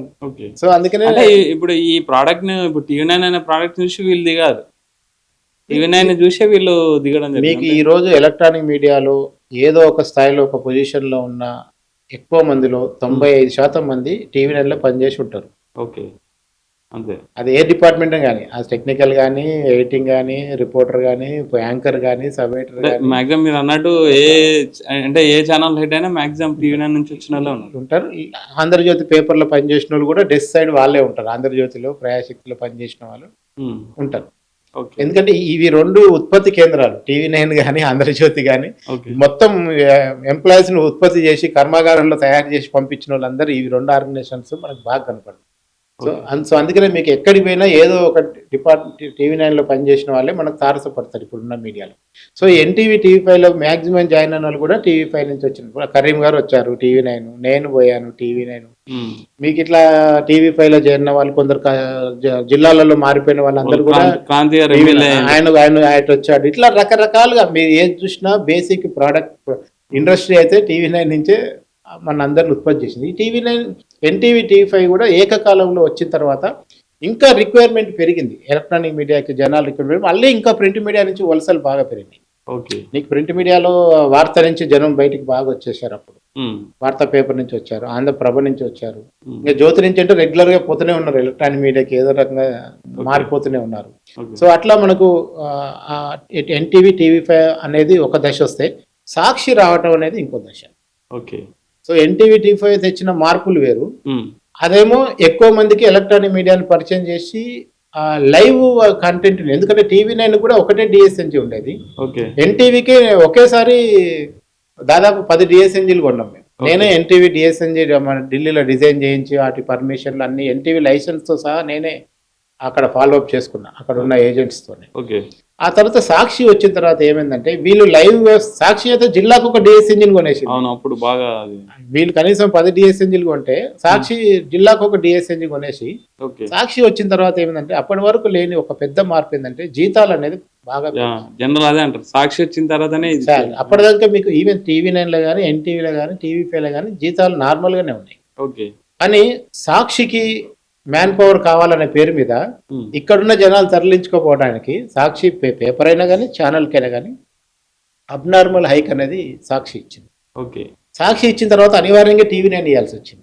ఓకే ఎందుకంటే ఇక క్రీమ్ వెళ్ళిపోతుంది కదా. అవును ఇప్పుడు మీరు 20 ఏళ్ళు తయారైన జర్నలిస్టు, మీరు పక్కన వెళ్ళిపోతే రేపు నుంచి మీ లోటు నాకు ఆఫీసులో కనబడుతుంది. అవును మిమ్మల్ని భర్తీ చేయాలంటే ఇంకో జూనియర్ వస్తే వానికి 10 ఏళ్ళు పడుతుంది మీ స్థాయికి అందుకోవడానికి. 10 ఏళ్ళలో కూడా మీ అంత క్వాలిటీ పనిచేస్తుందో తెలియదు. వానికి పేరుకు ఎక్స్పీరియన్స్ వస్తుంది, వయసు వస్తుంది, కానీ టాలెంట్ వస్తుందో రాదు కూడా తెలియదు కదా. సో అందుకనే ఎప్పుడైతే సాక్షికి వలసలు స్టార్ట్ అయినాయో టీవీ9 ఎన్టీవీ వీళ్ళు కూడా జీతాలు పెంచడం స్టార్ట్. అంటే ఇప్పుడు రవిప్రకాష్ టీవీ9 ఎస్టాబ్లిష్ చేసింది కదా, తర్వాత ఆయనకు ఆఫర్లు రాలేదా వేరే వేరే కంపెనీల నుంచి అనేది? అంటే ఇప్పుడు ఆయన ఎక్కువ మంది చెప్పేదంటే ఆయన కూడా గుడ్ విల్ 10% ఉంది, ఆయన కూడా తన ఓన్ ఛానల్ అన్నట్టుగానే ఉండే. ఆయన ఇంకో దగ్గర పోయి నన్ను ఇక్కడ నుంచి పంపిస్తారు లేదంటే నేను చూసుకోవాలి, నాకు ఇది నాది కాదనే ఆలోచన ఆయనకు ఉన్నట్లయితే ఎప్పుడు అనిపించలేదు కదా. సో అందుకే ఆయన కూడా ఇప్పటికి కూడా 10% ఆయనకు హోల్డ్ ఉందని చెప్తున్నారు బహుశా. సో అంతటి తానే ఓనర్ లాగా ఉన్నప్పుడు ఇంకా వేరే దగ్గరికి పోవాలన్నా ఏదో చేయాలని దాన్ని కాకపోతే ఆయన విస్తరించాడు వివిధ రాష్ట్రాలకి. నేషనల్ ఛానల్ పెట్టి భారత్ వర్షాన్ని మన టీవీ9 నేషనల్ కి ఒక నేమ్ పెట్టుకుని నేషనల్ స్థాయిలో కూడా వెళ్ళారు. వెళ్ళినప్పుడు కూడా మొత్తం అన్ని గ్రూపులకు కూడా ఆయన ఓవరాల్ గా, ఇప్పుడు తర్వాత భాషల వారీగా సీఈఓలు వచ్చారు కానీ అంతకుముందు ఓవరాల్ ఇన్ఛార్జ్ కూడా ఆయనే ఉన్నాడు. ఓకే పైకి వెళ్ళారు. సో ఇప్పుడు అంటే ఎన్టీవీ టీవీ9 సాక్షి ఇవన్నీ వచ్చేసినాయి, అన్నీ అయిపోయినాయి కదా. ఇప్పుడు తర్వాత ఏమైపోయిందంటే సాచురేటెడ్ కదా, అంటే ఎక్కువైపోయింది, ఓవర్ఫ్లో అనేది ఎక్కువైపోయింది. అప్పుడు మీడియా ఎట్లా అనిపించింది అంటే ఇప్పుడు పార్టీకి ఒక ఛానల్ అని అర్థం, మీరు ఇంతకుముందు అన్నట్టు అంటే మేనేజ్మెంట్ ఇది కాబట్టి ఇదే నడపడం అదే నడపడం, ఇష్యూల పైన కాకుండా పార్టీ బేస్ మీద నడపడం అనేది స్టార్ట్ అయిపోయింది. అప్పుడు మీరు ఎలా అనిపించింది? ఇప్పుడు మనకు మేనేజింగ్ అనే పదం వచ్చినప్పుడు మేనేజింగ్ ఎడిటర్ అనే పదం కూడా కొత్తగా పుట్టుకొచ్చింది. ఎప్పుడైనా పేపర్ కానీ ఛానల్ కానీ ఎడిటర్ ఉంటాడు, ఎండి ఉంటాడు, కానీ మేనేజింగ్ ఎడిటర్ అనే కొత్త పదాన్ని పుట్టించారు. ఓకే అంటే చూడండి, అంటే ఒకప్పుడు ఎడిటర్కి, ఇప్పుడు మీరు ఓనరు, నేను ఎడిటరు, కానీ మీరు ఓనర్ అయి మీరు పెట్టుబడి పెట్టినా మీరు చెప్పిన వార్తలు ఎడిటర్ వేయాలనేది ఏం లేదు, ఒకప్పుడు రూల్ లేదు. అట్లా ఎడిటర్ దగ్గర పోయి కన్విన్స్ చేసి సార్ ఈ వార్త మన పేపర్లో వేద్దామని ఓనర్ కూడా రిక్వెస్ట్ చేసే పరిస్థితి ఉండేది. ఓకే అంటే వన్ సైడ్ కాదు, నేను చెప్పిన వేవా అనే పరిస్థితి లేదు, ఆ రోజుల్లో లేదు. ఓకే కానీ ఆ తర్వాత ఏమైంది, ఎడిటోరియల్లోకే ఓనర్లు ఎంటర్ అయ్యడం మొదలు పెట్టిన తర్వాత ఓనర్ చెప్పిందే వార్త ఇవ్వడం కూర్చుంది, అది పేపర్ అయినా ఛానల్ అయినా. సో దాంతో ఏమవుతుంది, ఎడిటర్లు అనే వాళ్ళ పాత్ర క్రమంగా తగ్గిపోతూ వచ్చింది. అంటే ఎడిటర్ అనేవాడు అవసరమే, ఎందుకంటే పత్రికా భాష రాయాలి, పత్రికను ఎట్లా నడపాలో తెలియాలి, అది ఓనర్కి తెలియదు కదా. అవును, ఓనర్కి డబ్బు పెట్టడం తెలుసు, డబ్బుని డబల్ చేసుకోవడం తెలుసు, వడ్డీ ఇంట్రెస్ట్ రాబట్టుకోవడం తెలుసు, కానీ వార్త ఎలా రాయాలి, ఏ వార్త ఫస్ట్ పేజ్లో పెట్టాలి, ఏ వార్తకి ఎట్లా ప్రయాణం చేయాలి, ఎవరిని ఇంటర్వ్యూ చేయాలి, ఎవరిని ఎప్పుడు ఎక్కడికి పంపాలి, ఎవరిని స్పెషల్ కవరేజ్ పంపాలి, ఎవరిని ఫైనాన్స్ వాడుకోవాలి, ఎవరిని స్పోర్ట్స్ వాడుకోవాలి, ఇవన్నీ డెసిషన్ మేకర్ అంతా ఎడిటరే ఉంటాడు కదా. అది పని ఓనర్కి ఎట్లాగూ రాదు. సో ఎడిటర్ అనే వాళ్ళు ఇప్పటికీ ఉన్నారు, ఆ రోజు ఉన్నారు, ఈ రోజు ఉన్నారు. కానీ ఇప్పుడు ఎడిటర్ చెప్పిందే సాగుతుందా అంటే 100% కాదు. నాకు తెలిసిన చాలా మంది సీనియర్ జర్నలిస్టులు జేబులో రిజైన్ లెటర్ పెట్టుకుని పోయేవాళ్ళు, ఇంకా ఒక డేట్ వేసి ఇవ్వటం ఒకటే మిగిలేదాన్ని. అంటే ఇవాళ గొడవ అయితే ఇవాళ రిజైన్ మీద డేట్ వేసి సంతకం పెట్టి ఇచ్చారు. సంతకం కూడా పెట్టి ఉండేది, డేట్ ఒక్కటే వేయడమే ఉండేది. ఓకే, అంటే ఆల్రెడీ మీరు అంటే ఆ మార్పు వచ్చింది అని గమనించి అంతే. ఇప్పుడు నాది నడవని రోజు, నా మాటకి వాల్యూ లేని రోజు నేను ఇక్కడి నుంచి వెళ్ళిపోవాలనే దాంతో చాలా మంది జర్నలిస్టులు రిజైన్ లెటర్ జేబులో పెట్టుకుని డ్యూటీకి వచ్చేవాళ్ళు. ఓకే, అంటే నీకు రెండు ఉంటాయి ఇక్కడ, అంటే విలువలు, ఒక ఇమేజ్, నా ఆత్మాభిమానం, ఈ మూడు విషయాలను చూసుకున్నప్పుడు ఓనర్దే అంటే ఇక్కడ కూడా ఎక్కడ మనకు క్లాష్ వస్తుంది అంటే ప్రజలకు అన్యాయమైన వార్త రాస్తున్నాం, ప్రజలకు ఉపయోగపడే వార్త రాస్తున్నాం, ఇక్కడే వస్తుంది. మళ్ళీ అల్టిమేట్ గా జనమే. ఓకే, మన మీడియా ఎవరి కోసం పనిచేస్తుంది అనే దగ్గర సరే తర్వాత చాలా మార్పులు వచ్చినాయి. మొత్తం మీడియాని ప్రజలకు వ్యతిరేకంగా నడిపిన ఉద్యమాలు వచ్చినాయి, మొత్తం మీడియా వల్ల ప్రజలకు అన్యాయం జరిగిన సంఘటనలు కూడా అక్కడక్కడ ఉన్నాయి. మీడియా వల్ల జరగాల్సిన లాభి కంటే కూడా నష్టం జరిగిన సందర్భాలు జరిగినాయి. ఇట్లా రకరకాలుగా తర్వాత మారింది. కానీ ఈ పరిస్థితి మాత్రం నిజంగా నేను అది కూడా చూసిన. అంటే ఎడిటర్లకి భయపడే ఓనర్లను చూసిన, ఎడిటర్లను లెక్క చేయని ఓనర్లను కూడా చూసిన. మీరు అదృష్టం ఇద్దరిని చూసిన, నేను ఇద్దరితో కలిసిన. ఓకే, అయితే ఇప్పుడు జనరల్ మనం తెలంగాణ ఉద్యమంలో మీడియా పాత్ర అనేది మాట్లాడదాం. అంతకంటే ముందు మీడియాలో తెలంగాణ ఆంధ్ర స్టార్ట్ అయింది ఉండేనా? అంటే ఆ వేరియేషన్ ఖచ్చితంగా ఉన్నది. ఎందుకంటే మీకు అట్లా అనుభవాలు ఏమైనా? అయ్యో, నేను ఛానల్ పేరు చెప్పాలో లేదో కానీ నేను పనిచేస్తున్న ఛానల్లో తెలంగాణ ఉద్యమం ఉధృతంగా జరుగుతుంటే ఒక లేడీ పొలిటికల్ లీడర్ ఎవరో ఉస్మానియాలో గొడవ చేయడానికి విద్యార్థులు ఎవరు వాడెవడు వేడెవడు అని మాట్లాడితే నాకు తెలియకుండానే స్క్రోలింగ్ నా ఛానల్ ఎయిర్ అయింది. స్క్రోలింగ్ పెట్టే అతను ఆంధ్ర ప్రాంతం అవుతాడు, ఆ మాట్లాడినామే ఆంధ్ర ప్రాంతం. అరే కనీసం మరి ఆమె ఎక్కడ మాట్లాడింది? మనకు బయట ఉందా, ఏముంది నీ దగ్గర రుజువు ఉందా? అప్పుడు వాట్సాప్లు కూడా లేవు, నీకు అక్కడ ప్రూఫ్ ఉందా? నువ్వు ఎట్లా ఈ స్క్రోలింగ్ పెట్టినావు అంటే ఎవరెవరో పనికిరాని చాలా పెడుతున్నావు, ఇది పెడితే ఏమైంది అన్నాడు. ఇంక నువ్వు ఆ రోజు ఆఫీస్ వాతావరణం చూస్తే ఇంకా నన్ను చూస్తే అసలు ఎవరు తట్టుకో అంత. అంటే వార్త పెట్టడం తప్పు కాదు, కానీ బేసిక్స్ అంటే ఎంప్లాయీస్ల మధ్య కూడా ఒక రకమైన గంభీరమైన వాతావరణం ఉండేది. ఆంధ్ర తెలంగాణ అంటే ఇప్పుడు ఓనర్లు అందరూ ఆంధ్ర ప్రాంతం నుంచి వచ్చి పెట్టవచ్చు, కొందరు నార్త్ ఇండియన్స్ వచ్చి కూడా తెలుగులో ఛానల్స్ కి ప్రమోటర్లుగా ఉన్నారు. కానీ తెలంగాణ అనే ఒక సెంటిమెంట్ గ్రౌండ్ లో ఉన్నప్పుడు మనం దానికి వ్యతిరేకమైన వార్తలు ప్రసారం చేస్తే మనం ఏమైపోతాం? పోనీ మాట్లాడిన వాళ్ళకి ఇప్పుడు ఆంధ్ర మేధావుల ఫోరం వార్తలు కూడా తెలంగాణ ఛానల్లో వచ్చినాయి, ఆంధ్ర మేధావుల కామెంట్లు కూడా స్క్రోలింగ్ కిందకి వస్తాయి. కానీ మాట్లాడకుండా వాళ్ళు మాట్లాడినట్టుగా స్క్రోలింగ్లు పెట్టే వ్యవస్థ ఉండకూడదు కదా అనేది నేను ఆ రోజు చాలా సీరియస్ అయితే మొత్తం ఆఫీస్ కూడా టెన్షన్ పడ్డది. అంటే తప్పుడు వార్తలు ఏదన్నది నా ఉద్దేశం, అంతమించి ఏం లేదు. అంటే ఇక్కడ పనిచేసిన ఎంప్లాయీస్ కూడా తెలంగాణ ఉద్యమం ఇష్టం లేదని, ఇష్టం పడకుండా కూడా అక్కడే ఉద్యోగం చేయాల్సిన పరిస్థితులు కూడా చేసిన ఆంధ్ర మిత్రులు ఉన్నారు. ఆంధ్ర ఓనర్ మేనేజ్మెంట్ కింద ఉండి కూడా జై తెలంగాణ నినదించిన తెలంగాణ జర్నలిస్టులు కూడా ఉన్నారు. మేనేజ్మెంట్ ఆంధ్ర అని తెలిసి, జీతం ఇచ్చేది ఆంధ్ర వ్యక్తి అని తెలిసి కూడా జై తెలంగాణ నినదించిన జర్నలిస్టులు ఉన్నారు, ఉద్యమాన్ని పోయిన ఉన్నారు. రేపటి నుంచి నువ్వు డ్యూటీకి రావద్దంటే కూడా పర్లేదని వదిలేసే వాళ్ళు ఉన్నారు. అంటే మేనేజ్మెంట్ ఇష్టం కూడా ఉంటది కదా, మేనేజ్మెంట్ అలో చేస్తేనే ఉద్యమాలు చేసిన సందర్భాలు కూడా ఉంటాయి. మేనేజ్మెంట్ నా ఉద్యోగం తీసినా పర్వాలేదు, నేనైతే జై తెలంగాణ అంట అన్న వ్యక్తులు కూడా ఉన్నారు ఇదే ఉద్యమంలో. అట్లా అటు చూసినాము ఇటు చూసినాం, మనం ఇద్దరిని చూసినాం. అట్లా అంటే ఇప్పుడు మెయిన్ తెలంగాణ రావడానికి మీడియా పాత్ర అనేది కూడా చాలా ఇంపార్టెంట్.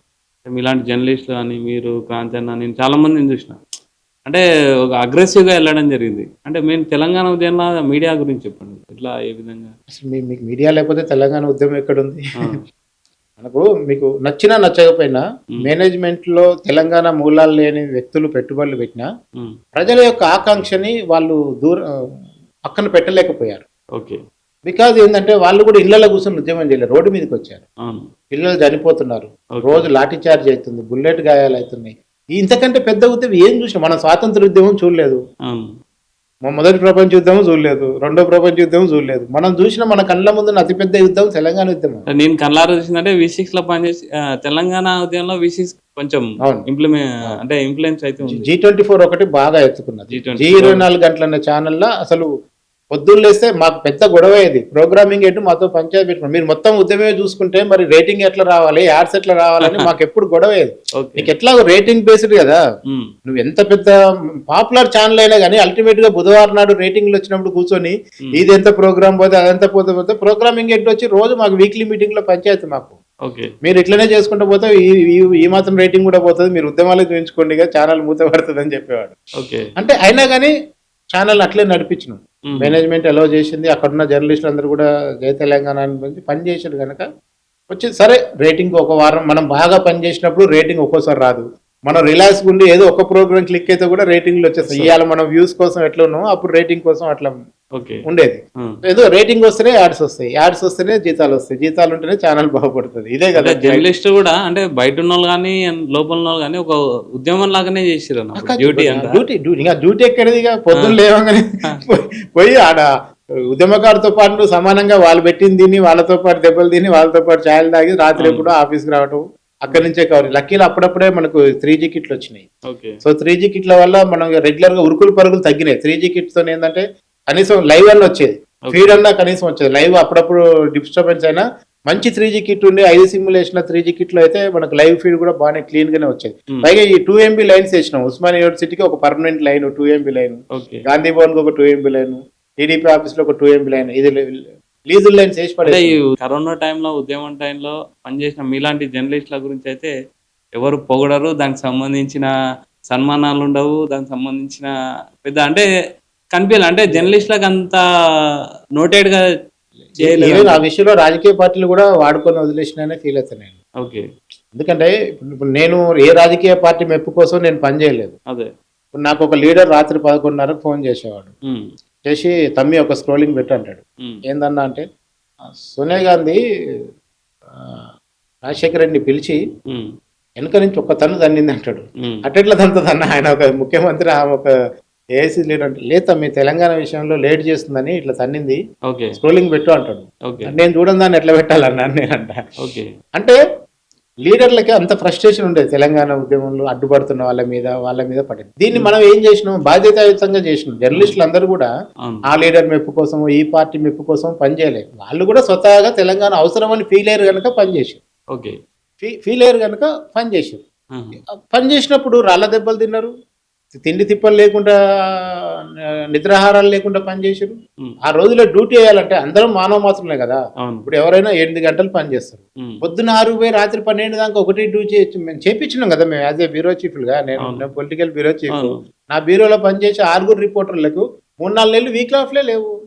మరి అదంతా ఎవరి వాళ్ళ త్యాగం కాదా? అంటే నేను అనేది అన్న, అంటే చాలా మందిని గుర్తు చేసుకుంటాం, వాళ్ళనైతే గుర్తు చేసుకోవాలి అలా మరియు. అదే మనం మీడియాకి సంబంధించిన వాళ్ళు ఇట్లా పోరాడిన దాని గురించి అయితే పెద్ద మనకు లేదు. తర్వాత వచ్చిన ప్రభుత్వాలు కూడా కొంచెం, అంటే అసలు ఒరిజినల్ అమరు ప్రాణాలు ఇచ్చిన కుటుంబాలనే పట్టించుకోలేదు. ఇక మనని ఎక్కడ పట్టించుకుంటారు వాళ్ళు ఎక్కడ చూస్తే. నిజంగా చెప్పాలంటే ప్రాణం ఇచ్చిన వాడిది అల్టిమేట్ త్యాగం. మనది కూడా పాత్ర ఉంది, మన కాంట్రిబ్యూషన్ కూడా ఉంటది. ఓ 10 మందిలో మనం కూడా ఒక వేలులాగా ఉంటాం, మీడియా కూడా ఉంటది. కానీ రైలుకి ఎదురుపోయి చచ్చిపోయినోడు, పార్లమెంట్ దగ్గర పోయి ఊరేసుకున్న వాళ్ళు, పట్టపగలు ఎండలో కిరోసిన్ పోసుకొని చచ్చిపోయిన వాళ్ళు, వాళ్ళకంటే మనం ఏం గొప్ప త్యాగాలు కావు కదా. అంటే ఇక రాష్ట్రం సిద్ధించాలని ఉన్న ఇంట్లో కుటుంబానికి 20 ఏళ్ళ వయసుకు వచ్చిన కొడుకు చచ్చిపోతే ఆ కుటుంబం ఎడిపోతుంది. వాడి ముసలి తల్లిదండ్రులు చూడాల్సిన కొడుకు ఒక రాష్ట్రం కోసం చచ్చిపోతే తర్వాత వాళ్ళ ఫ్యామిలీ, మనం ఎవరైనా పోయి మళ్ళీ ఆ ఫ్యామిలీని మాట్లాడినా, ఈ పార్టీలు కానీ ప్రభుత్వాలు కానీ, ఆ రోజు చచ్చిపోయిన తర్వాత 4 రోజులు మీడియాలో అడావుడి చేశారు. కానీ మళ్ళా తర్వాత ఎంతమంది ఆ కుటుంబాలు ఫాలో అప్ చేశారు?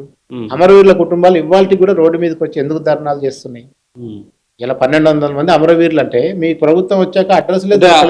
తెలంగాణ వచ్చినాక ఆ ప్రభుత్వం పట్టించుకోలేదు. 400 మంది అడ్రస్ లేదు దొరికినాయి అన్నారు కదా. 1200 మంది చచ్చిపోతాయి.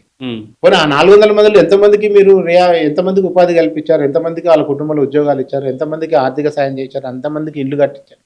ఇలా రాష్ట్రం ఏర్పడాలన్న భావన వచ్చిందే వాళ్ళ త్యాగంతో కదా. మీరు ఆ కుటుంబం, మీరు మిగతా ప్రజలను ఎవరిని పట్టించుకున్నా పర్లేదు, ముందు అమరుల కుటుంబాలను పట్టించుకోండి. తర్వాత మీరు కాంట్రిబ్యూషన్ చేసిన వాళ్ళందరినీ పట్టించుకోండి. అందులో జర్నలిస్టులు ఉన్నారు, లాయర్లు ఉన్నారు. అసలు లేని సంఘం ఏముంది చెప్పండి. రాయలు రోడ్డు సకల జన సమ్మెనే చేసినాం కదా. అన్ని వర్గాల అందరం పోయి ట్యాంక్ బండ్ ముట్టడిస్తేనే కదా కేంద్రంలో ఉన్న ప్రభుత్వం భయపడ్డది. తెలంగాణ ఉద్యమంలో రానోడేవాడు. తెలంగాణ వచ్చింది తర్వాత కరోనా టైంలో కూడా మీడియా అనేది బాగా ఎఫెక్ట్. అంటే డాక్టర్లు అలా చేసారు, పోలీసు వాళ్ళు ఇలా కష్టపడ్డారు, ఇవన్నీ చూపించింది కూడా మనమే. ఎగ్జామ్ మీడియా అనేది చాలా పవర్ఫుల్. కరోనా టైంలో మీడియా ఏ విధంగా మీ పాత్ర ఉంది? అంటే నేను ఏమంటే అందరూ ఖాళీగా కూర్చున్నా, పోలీసులు ప్రెస్ వాళ్ళు కరోనాకి దూరంగా కూర్చోలేని పరిస్థితి కదా. ఈవెన్ హెల్త్ వర్కర్లు, డాక్టర్లు, పోలీసులు, ప్రెస్, మిగతా వాళ్ళందరూ ఇంట్లో కూర్చున్నా నడుస్తుంది. ఈ ముగ్గురు కూర్చుంటే నడవదు. ఎందుకంటే మీకు ఎప్పటికప్పుడు క్లీన్ చేసే హెల్త్ వర్కర్లు కానీ, మన జిహెచ్ఎంసీ వర్కర్లు కానీ, కింది దగ్గర పోయి కరోనా బిల్లలు ఇచ్చే హెల్త్ అంగన్వాడీ వర్కర్ కానీ, లేదంటే చాలా రిస్క్ తీసి మాస్కులు పెట్టుకుని హాస్పిటల్ పోయి పనిచేసే డాక్టర్లు కానీ, వీటన్నిటిని సమాజాన్ని చెప్పే జర్నలిస్టులు కానీ, వీళ్ళు రోడ్డు మీద పోకపోతే ఎట్లా తెలుస్తుంది? ఆ అవేర్నెస్ ఎక్కడి నుంచి వస్తుంది? మిగతా వాళ్ళందరూ వర్క్ ఫ్రమ్ హోమ్ చేసుకొని బతకగలిగారు. కానీ మనకు వర్క్ ఫ్రమ్ హోమ్ లేదు, జర్నలిస్టులకి వర్క్ ఫ్రమ్ హోమ్ లేదు. మనం ఖచ్చితంగా స్ట్రీట్లోకి పోవాల్సిందే. ఎవరు ఎట్లా చచ్చిపోతుండ్రు, ఎవరికి ఎలాంటి సమస్య వచ్చింది, ఎక్కడ రెమిడీసివిర్ దొరికింది, ఎక్కడ దొరకలేదు, ఎవరికి వ్యాక్సిన్ ఉంది, ఎవరికి వ్యాక్సిన్ ఎంత బ్లాక్లు అమ్మారు, ఏమమ్మారు, ఎంతమంది ఇట్లా కనీసం చనిపోయిన సొంత కుటుంబం బంధువు దగ్గరికి కూడా పోకుండా ఎవరెవరు ఎట్లా చేశారు. ప్రికాషన్స్ ఏం ఒక తీసుకోవాలి, సడన్ గా లాక్డౌన్ చేస్తే వలసపోయే వాళ్ళ కష్టాలు ఎవరు చూపించాలి, రోడ్ల మీద రోడ్ల మీద రైలు, ఇవన్నీ మనం చూపించకపోతే ఇంకెవరికి ఆప్షనే లేదు కదా. సో అందుకు ఖచ్చితంగా మనకు ఇది థ్యాంక్లెస్ జాబ్, మీడియా అనేది ఒక థ్యాంక్లెస్ జాబ్. మనం ఎంత చేసినా విమర్శలు అనేది అది వేరే, సరే దానికి కారణానికి అవసరం దానికి అవకాశం ఇచ్చే 10% జనం ఉన్నారు. అంటే ఏ వ్యవస్థలైనా మంచి చెడు రెండు ఉంటాయి. ఎంత పర్సెంట్ మంచి చేస్తున్నాం అనేది క్రైటీరియా. అందరూ 100% స్వచ్ఛమైన వాళ్ళు దొరకాలంటే మొత్తం ప్రపంచంలో ఎక్కడ దొరకదు. కానీ ఇప్పుడు జనరల్ సొసైటీలో నేను ఏమన్నా ఫంక్షన్ కొని జనరేట్ బాస్ సైడ్కి నేను ఇదే అంటాను. అంటే జనరల్ గా మనం చేసి మీరు అన్నట్టు థ్యాంక్ఫుల్ జాబ్ కాదు ఇది. అంటే మనం కష్టపడుతున్నాలే, ప్లస్ పోలీసులు, హెల్త్ వర్కర్స్, తర్వాత మీడియా, వీళ్ళకు టైమింగ్స్ ఇవి ఉండదు.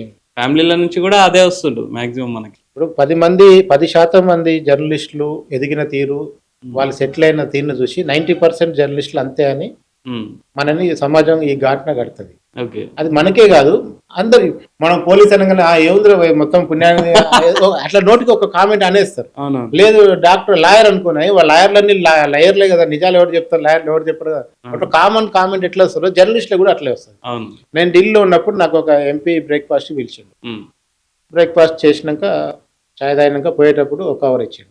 ఇంతలా ఉంది కవర్. ఏం సార్ ఇదన్నా, ఉంచుకోవా, ఎందుకు సార్, ఉంచుకో, నువ్వు మనోడే కదా, మనోడే కదా సార్, మళ్ళీ ఇవన్నీ ఎందుకు సార్ అన్న. నాకెందుకు సార్, నేను అట్లా తీసుకోదంటే ఆయన నన్ను ఒక మాట అన్నాడు, దీన్ని రిజెక్ట్ చేసేంత బల్బు నీకు లేదు, నేను మీ ఇంటికి పోయి మొత్తం నీ గురించి ఎంక్వైరీ చేశారు మా టీం అంతా, ఈ కవర్ రిజెక్ట్ చేసేంత ఫైనాన్స్ లో నీకేం లేదు, నీకు ఇంటికాడ ఏం లేదు, నువ్వు పెద్ద కథలు పడుతున్నావు, కానీ దీన్ని రిజెక్ట్ చేసేంత మునగాడి ఏం కాదు నువ్వు అన్నాడు ఆయన. నా మీద ఆల్రెడీ రీసెర్చ్ జరిగిపోయింది. మా ఇంటికి పోయారు, మా అమ్మ ఏం చేస్తుంది, మా నాన్న ఏం చేస్తాడు, నాకు ఏముంది, నాకు ఆస్తి ఉందా లేదా అన్ని చూసి వచ్చి నా మీద ఒక PhD ఫైల్ తయారు చేసి నాకు కట్టిస్తారు. నేను అప్పుడు కూడా తీసుకోలే. అప్పుడు ఆయన ఏముందంటే, ఇది నేను వెనక తీసుకోపోతే నీకు ఏమని పంపినోడు నన్ను తిడతాడు అన్నాడు. మీరు ఏమైనా తిట్లు పడండి సార్, నాకైతే అది వద్దని చెప్పి నేను బయటకు వచ్చాను. ఇది ఎంతమంది తెలుస్తుంది. జర్నలిస్ట్ అలాగే ఏముందిరా, 2 ఇళ్ళు ఉంటాయి, 2 కార్లు ఉంటాయి, వాళ్ళకేంద్ర యాడికి పోయిన పైసలు వస్తాయి, ఇట్లనే మాట్లాడతారు. అది అందరికీ అన్ని సందర్భాల్లో ఉండదు. అది ఉండేది 5 to 10% మాత్రమే అట్లాంటి వాళ్ళు ఉంటారు.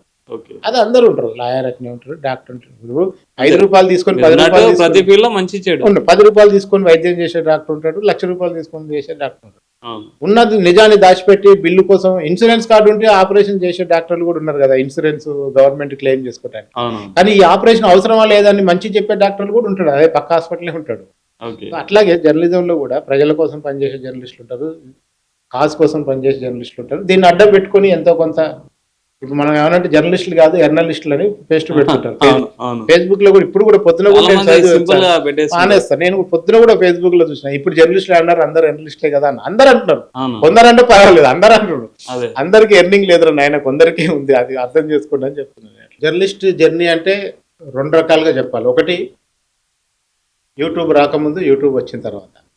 ఇది పెద్ద డిమార్క్. ఇది మీడియాలో చాలా మార్పులు వచ్చాయి, కానీ యూట్యూబ్ వచ్చిన తర్వాత వచ్చిన మార్పులు వేరు, యూట్యూబ్ రాకముందు జరిగిన పరిణామాలు వేరు. అట్లాగే జియో సిమ్ వచ్చిన తర్వాత జరిగిన మార్పులు వేరు, జియో సిమ్ రాకముందు జరిగింది.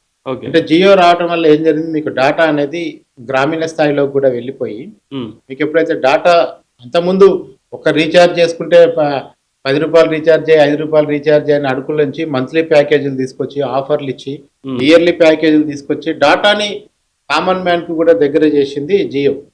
ఈవెన్ దో రిలయన్స్ అనే పేరు మీద అప్పట్లో ఫోన్లు ఉండేది, రిలయన్స్ ఫోన్ కూడా మనం చూసాం కదా. సో ఆ తర్వాత జియో అనేది కాన్సెప్ట్ తీసుకొచ్చిన తర్వాత, ఒకటి స్మార్ట్ ఫోన్లు అందరికీ రీచ్ అయ్యాయి, రెండోది డాటా అనేది ఎక్కువ అవైలబిలిటీ అని వచ్చింది. దీంతో ఏమైంది, సోషల్ మీడియా కూడా ప్రజలకు దగ్గర కావడం మొదలుపెట్టింది. సో అందుకనే అంతకుముందు ఉన్న జర్నలిజం ఒక ట్రెడిషనల్ జర్నలిజం అనుకుంటే, ఈ యూట్యూబ్ వచ్చిన తర్వాత జరుగుతున్న అంటే చాలా సోషల్ మీడియా ప్లాట్ఫామ్స్ ఉన్నాయి. ఇన్స్టా ఉంది, వాట్సాప్ వచ్చింది, మనకు ట్విట్టర్ వచ్చింది. ఇవన్నీ తెచ్చిన మార్పులు ఒకటి, యూట్యూబ్ తెచ్చిన మార్పులు ఒకటి. సో ఈ రెండింటిని మనం డిఫరెంట్ గా చూసుకున్నప్పుడు మీడియా పరిస్థితిని విశ్లేషించాలంటే యూట్యూబ్ ముందు యూట్యూబ్ తర్వాత అని చెప్పాల్సి వస్తుంది. ఇంకోటి అన్న, ఇప్పుడు మనం టీవీ9 నుంచి అన్ని వచ్చినాం, జర్నీ చేసుకుంటే అక్కడ వచ్చింది. ఇప్పుడు present YouTube YouTube generation. YouTubers జర్నలిస్ట్లా కాదా? As per government norms are working journalist act YouTuber journalist కాదు. మరి జర్నలిస్ట్ అంటే ఎవరు?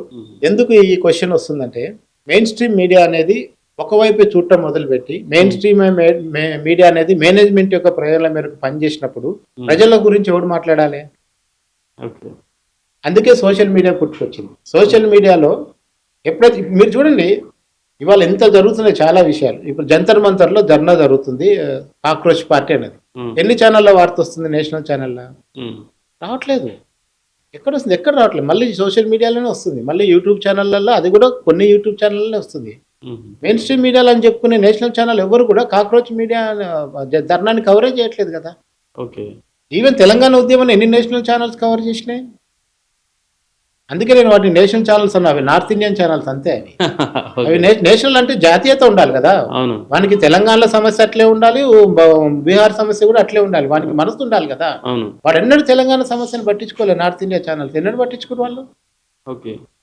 సో ఇవాళ కూడా జరుగుతున్న దాంట్లో సోషల్ మీడియా రాకపోతే వాడు చెప్పిందే నిజం కదా, అబద్ధం. వాడు ఎన్ని అబద్ధాలు. సోషల్ మీడియా అనేది రావడం మంచిది, చాలా అవసరం. సోషల్ మీడియా రాకపోతే మీకు మొన్న ప్రభుత్వం ఎక్కడ మారేది?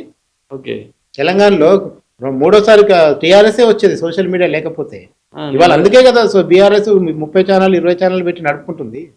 అంటే ఒక ఇంతకుముందు అన్నాను, ఒక సెంట్రల్ సంబంధించి ఒక నాయకుడు తెలంగాణలో గెలవాలంటే ఫస్ట్ మీడియాని మేనేజ్ చేయాలి. అందుకే ఇవాళ ఒక్కొక్క పార్టీకి 20 ఛానల్స్ ఉన్నాయి, అకౌంట్స్ ఉన్నాయి. ఇప్పుడు మీరు బీజేపీ లాంటి జాతీయ పార్టీ కొన్ని వందల సోషల్ మీడియా ఆఫీసులు పెట్టి నీకు కౌంటర్లు వేపిస్తున్నాయి. ఇవాళ నేను ఒక పోస్ట్ పెట్టి నేను ట్యాగులలో బీజేపీ తెలంగాణ అని కొడితే నా వీడియో చూపించట్లేదు. ఇట్ ఈస్ అండర్ ప్రైవేట్ అని వస్తుంది. This is not shown for your country అని వస్తుంది. నా ఇండియాలోనే నాకు బీజేపీ అనే పేరు మీద ఒక్క వ్యతిరేక కామెంట్ చూపించకుండా నన్ను ఆపుతున్నారు నేను పెట్టే పోస్టులకి. అంటే మొత్తం ఆల్గారిథమ్స్ మొత్తం కూడా నేషనల్ పార్టీల చేతిలోకి తీసేసుకొని సోషల్ మీడియాని ఇవాళ ప్రతి ఒక్కరికి రిపోర్ట్ కొట్టించడానికి ఒక 50 టీములు పనిచేస్తున్నాయి. అంతే కదా. వాస్తవం మాట్లాడితే రిపోర్ట్ కొట్టించటం, వాస్తవం మాట్లాడితే ఛానల్ కనపడకుండా చేయటం, లేదా ట్రోలింగ్ చేయటం, కింద బూతులు తిట్టించటం, ఇదే పని. ఇప్పుడు మీకు మొత్తం ఖర్చు అంతా కూడా, బడ్జెట్ అంతా కూడా సోషల్ మీడియాకి అవుతుంది. రాజకీయ పార్టీలకు ఖర్చు అంతా ఎన్నికల్లో జనానికి ఇచ్చేది తక్కువైపోయింది. దానికంటే కూడా ఇప్పుడు సోషల్ మీడియాని మేనేజ్ చేయటం, పక్క వాళ్ళు ఎవరైతే నిజాలు చెప్తారో వాళ్ళని మాట్లాడకుండా చేయటం, వాళ్ళ మీద కేసులు పెట్టడం. మన దగ్గర కూడా సోషల్ మీడియాలో యూట్యూబ్లో మాట్లాడే వాళ్ళని ఎట్లా అరెస్ట్ చేశారో మనం చూసాం. లేటెస్ట్గా నిన్న మొన్న ప్రొఫెసర్ నాగేశ్వర్ ఇష్యూ గారు మనం చూద్దాం. నేను కూడా రౌండ్ టేబుల్లో మాట్లాడినా. అతను వెంకటరామరెడ్డిని ఇప్పుడు రావంద్ ఒకటి నడుస్తుంది. సో అంటే మీరు మరి ఇప్పుడు నేనేమన్నంటే, మీడియాకు ఉండే ప్రజాస్వామ్యానికి 4వ స్తంభమైన మీడియా ఉన్నట్టు చూపించకుండా ఒక పక్షం వహించినాక ఉన్న వాస్తవాన్ని ప్రజలకు చెప్పడానికి చూపిస్తే అది జర్నలిస్ట్ అయితేంది కాకపోతేంది. యూట్యూబ్ అనేది దాని పేరు కావచ్చు. ఆ మాట్లాడిన వాడికి జర్నలిస్ట్ డిగ్రీ ఉంటేది లేకపోతుంది, వాస్తవం మాట్లాడినా లేదా, అది కదా. నీకు నువ్వు చూపించవని జర్నలిస్ట్ కాదంటున్నావు. ఎట్లా జనానికి ఎవడు వాస్తవాలు చెప్పాలి? ఇప్పుడు జనాల పేషెన్స్ కూడా ఎట్లా అంటే కొంచెం అగ్రెసివ్ కూడా, పర్సనల్ గా అగ్రెసివ్ కూడా వెళ్ళేవాళ్ళు. అయితే నేను ఇందాక మళ్ళా చెప్తున్నా, మంచి చెడులు అన్ని వ్యవస్థలు ఎట్లున్నాయో యూట్యూబ్ లో కూడా అవే ప్రవేశించినాయి. బూతులు మాట్లాడుతానేమో, లేదంటే ఇష్టం ఉన్నట్టు తిడతానేమో, లేదా అరే ఒరే నా కొడక అని తిడతానేమో, లేదంటే మొత్తం వాళ్ళ క్యారెక్టర్ని అసాసిన్ చేసి మాట్లాడితే ఎక్కువ వ్యూస్ వస్తాయి, లేదంటే ఎక్కువ వస్తుంది అనుకుంటే తప్పే. నిజానికి కూడా సెన్సేషనలిజంగా మాట్లాడే వాళ్ళనే ప్రజలు చూస్తున్నారు. అది కూడా ఒక బాధాకరమైన అంశం.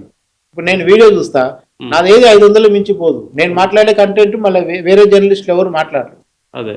నాది ఉపయోగపడే సమాచారం, కానీ నన్ను చూసే వాళ్ళు 500. చెత్త మాట్లాడే వాళ్ళు ఉన్నారు, చెత్త 5 లక్షల మంది చూస్తారు. అదే అంటే మీడియా ఒక ఆల్గారిథము, ఆ సోషల్ మీడియా ఎట్లా అయిపోయిందంటే, ఎంత ఎక్కువ వ్యూస్ వస్తే అంత పెద్ద సెలబ్రిటీ అయిపోయింది ఇప్పుడు యూట్యూబ్లో. అంతే కదా. ఇంకోటి ఇందులో వచ్చిన ఇంకొకటి ఏంటంటే, పార్టీలే యూట్యూబర్లని కొనేసుకొని, పార్టీలే యూట్యూబర్లకి పేటిఎం కావాలని అంటారు కదా, వాళ్ళకు పేరు పెట్టారు పేటిఎం అని. పార్టీలే యూట్యూబర్లను కొనేసుకొని, పార్టీలే ఛానళ్ళను కొనేసుకొని, మంత్లీ మెయింటెనెన్స్ వాళ్ళే ఇచ్చి వాళ్ళకి అనుకూలమైన వర్షన్ ఒక్కటే మాట్లాడిస్తారు. మీకు ఆ ఛానల్ చూడగానే చెప్పొచ్చు, ఇది ఈయన నడుపుతుంది, ఇది ఆయన నడుపుతుంది, ఇది ఇది ఎవరిది? అన్నీ ఎందుకంటే వాళ్ళకి తప్పదు, ఈవెన్ పబ్లిక్ కూడా తెలుసు. వాళ్ళకు కూడా తెలుసు.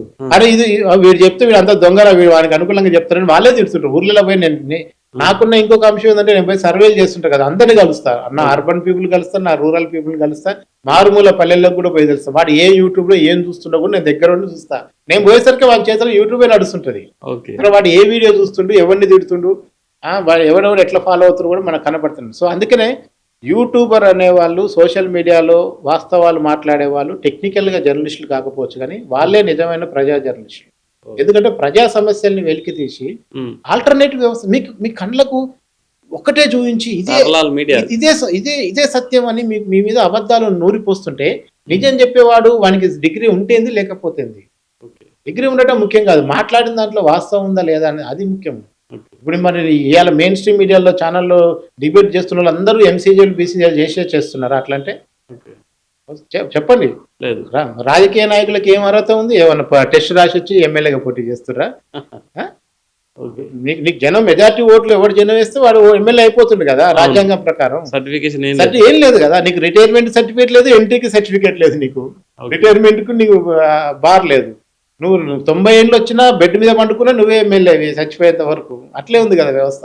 సో అందుకనే ఖచ్చితంగా సోషల్ మీడియా అనేది మన ఒక దైనందిక జీవితంలో భాగం అయిపోయింది. దాన్ని మంచి కోసము, సమాజ హితం కోసము, జనానికి పనికొచ్చే అంశాల మీద, ఎందుకంటే సొసైటీకి ఉపయోగపడే వార్తలు చేస్తున్న యూట్యూబ్ ఛానల్స్ కూడా ఉన్నాయి, కానీ వాటికి ఆదరణ తక్కువ.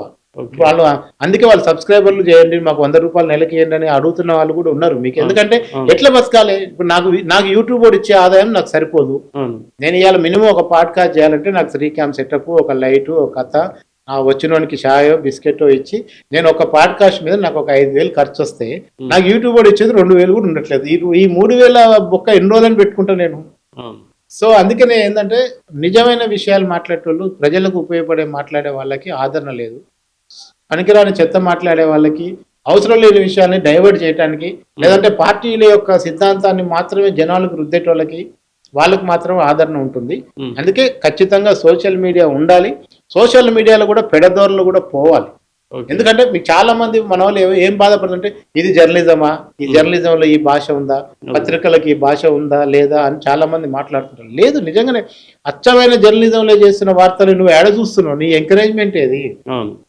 మీరు చూడండి, నా ఛానల్ తిడితేనే చూస్తున్నావు కదా. అది ఎవరు తప్ప అంటే మళ్ళీ మనకు సినిమాలలో ఉన్నట్టు, సినిమాలలో బూత్ చూపిస్తేనే సినిమాకి వస్తారా? ముందు వీడు మొదలు పెట్టినా వాడు మొదలు పెట్టినంటే ఎవరికి అర్థం లేదు, దీనికి చెప్పడానికి ఆన్సర్ లేదు. కానీ నేనేమంటే బాధ్యత గల సొసైటీ, బాధ్యత గల మీడియా ఓనర్లు కూడా ఏంటంటే పైసలు సంపాదించడానికి వేరే మార్గాలు ఉండొచ్చు, కానీ మీడియా అనేది మిగతా 4 విభాగాల్లో ఒక ఇంపార్టెంట్ విభాగం కనుక దీన్ని కొంచెం పవిత్రంగానే ఉంచి ప్రజల సమస్యల్ని తీసుకురాయి. అయితే ఇప్పుడున్న పరిస్థితిలో ఆర్థిక లెక్కలు వేసుకుంటే ఎవరి శక్తి మేరకు వాళ్ళకు నచ్చిన కంటెంట్ మాత్రమే ప్రమోట్ చేస్తున్నారు. దీని నుంచి బయటపడటానికి మరింత ఆల్టర్నేట్ మీడియా రావాల్సిందే. ఆల్టర్నేట్ మీడియా వస్తే దానిపైన ఒత్తిడి కూడా అలాగే ఉంటుంది, దాని గొంతు నొక్కాలన్న ప్రయత్నం కూడా అదే విధంగా చేస్తారు. వీటన్నిటిని తట్టుకొని నిలబడితేనే ప్రజలకు ఎంతో కొంత ఉపయోగం జరుగుతుంది. మీరు ఏ పేపర్ లో వర్క్ చేశారు? నేను ప్రజాశక్తిలో 94లో విజయవాడలో జాయిన్ అయ్యాను. ఆ తర్వాత 1 yearకి హైదరాబాద్ ట్రాన్స్ఫర్ అయ్యాను. అప్పుడు ఏ విధంగా ఉండేది? అంటే జర్నలిజం ఒకవేళ ఆఫీస్లోకి వెళ్ళినా, ఎక్కడ వెళ్ళినా, ఏదైనా వార్త ఇచ్చినా అంటే మీకు ఏ విధంగా ఉండేది ఫీల్? ఒకవేళ జర్నలిస్ట్ బయటికి వెళ్ళినా ఏ విధంగా రిసీవ్ ఉండేది? ఒక రిపోర్టర్ ఒక పార్టీ ఆఫీస్కి వెళ్ళినా, ఒక గవర్నమెంట్ ఆఫీస్కి వెళ్ళినా ఇమీడియట్ గా కుర్చీలో ఉన్న అధికారులు లేచి నిలబడేవాడు. ఓకే. అసలు ఆ రెస్పెక్ట్ నేను చాలా కళ్ళారా చూసి నేను కూడా దాన్ని అనుభవించిన. ఓకే. ఈవెన్ దో మంత్రులు, ముఖ్యమంత్రులు జర్నలిస్ట్ వస్తున్నట్టే 5 నిమిషాల ముందే ఖాళీ చేసుకొని వెయిట్ చేసేవాళ్ళు. ఓకే. డోర్ కాడ అటెండర్ని పెట్టి ఫలానా జర్నలిస్ట్ రాగానే లోపలికి పంపని చెప్పేవాళ్ళు. ఓకే. అంటే జర్నలిస్ట్ అనే వ్యక్తికి అంతటి ప్రాధాన్యత ఇచ్చిందే ఈ సమాజం. నిజంగా అట్లా ఉండేది. ఈవెన్ దో మీకు నేను చెప్తా, ప్రెస్ మీట్కి వెళ్తే అక్కడ ఇచ్చే టీ బిస్కెట్ కూడా తాగకుండా వచ్చే జర్నలిస్టులను కూడా నేను కలిశాను, మాట్లాడాను, చూశాను. ఓకే. అది ఢిల్లీ స్థాయిలో చూశాను. ఓకే.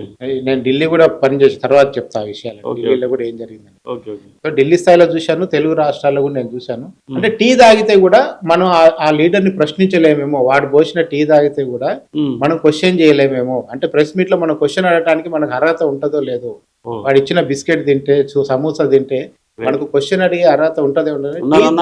ఉన్నారు, నేను కలిశాను, నా అదృష్టం.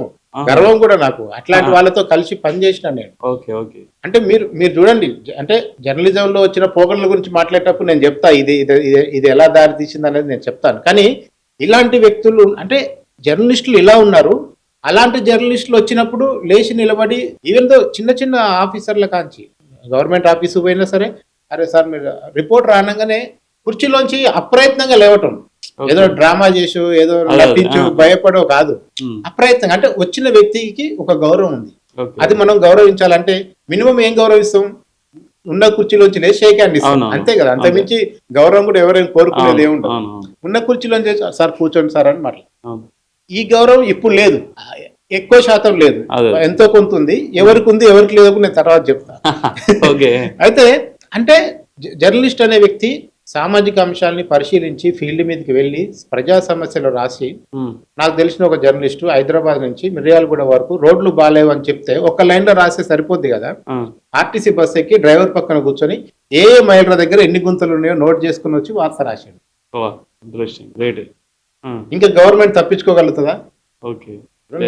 మనం ఊరికే కూర్చొని చెప్పొచ్చు హైటెక్ సిటీ అంతా గందరగోళంగా ఉంది, ఎప్పుడు చూసినా ట్రాఫిక్ జామ్ ఉంటుంది. కానీ హైటెక్ సిటీలో ఏ మూల మీద ఎంతసేపు ఎన్ని బండ్లు ఆగుతున్నాయి, ఎంతమంది టూ వీలర్స్ పొగలో ఇబ్బంది పడుతారు, లేదా ఎంతమంది అన్నెసరిగా లెఫ్ట్ సైడ్ వదిలిపెట్టి ఆడనే పార్క్ చేసుకుని లెఫ్ట్ పోవాల్సిన పోనీ ఎట్లేడు. ఈ డాటా అంతా రాస్తే ఎట్లుంటది?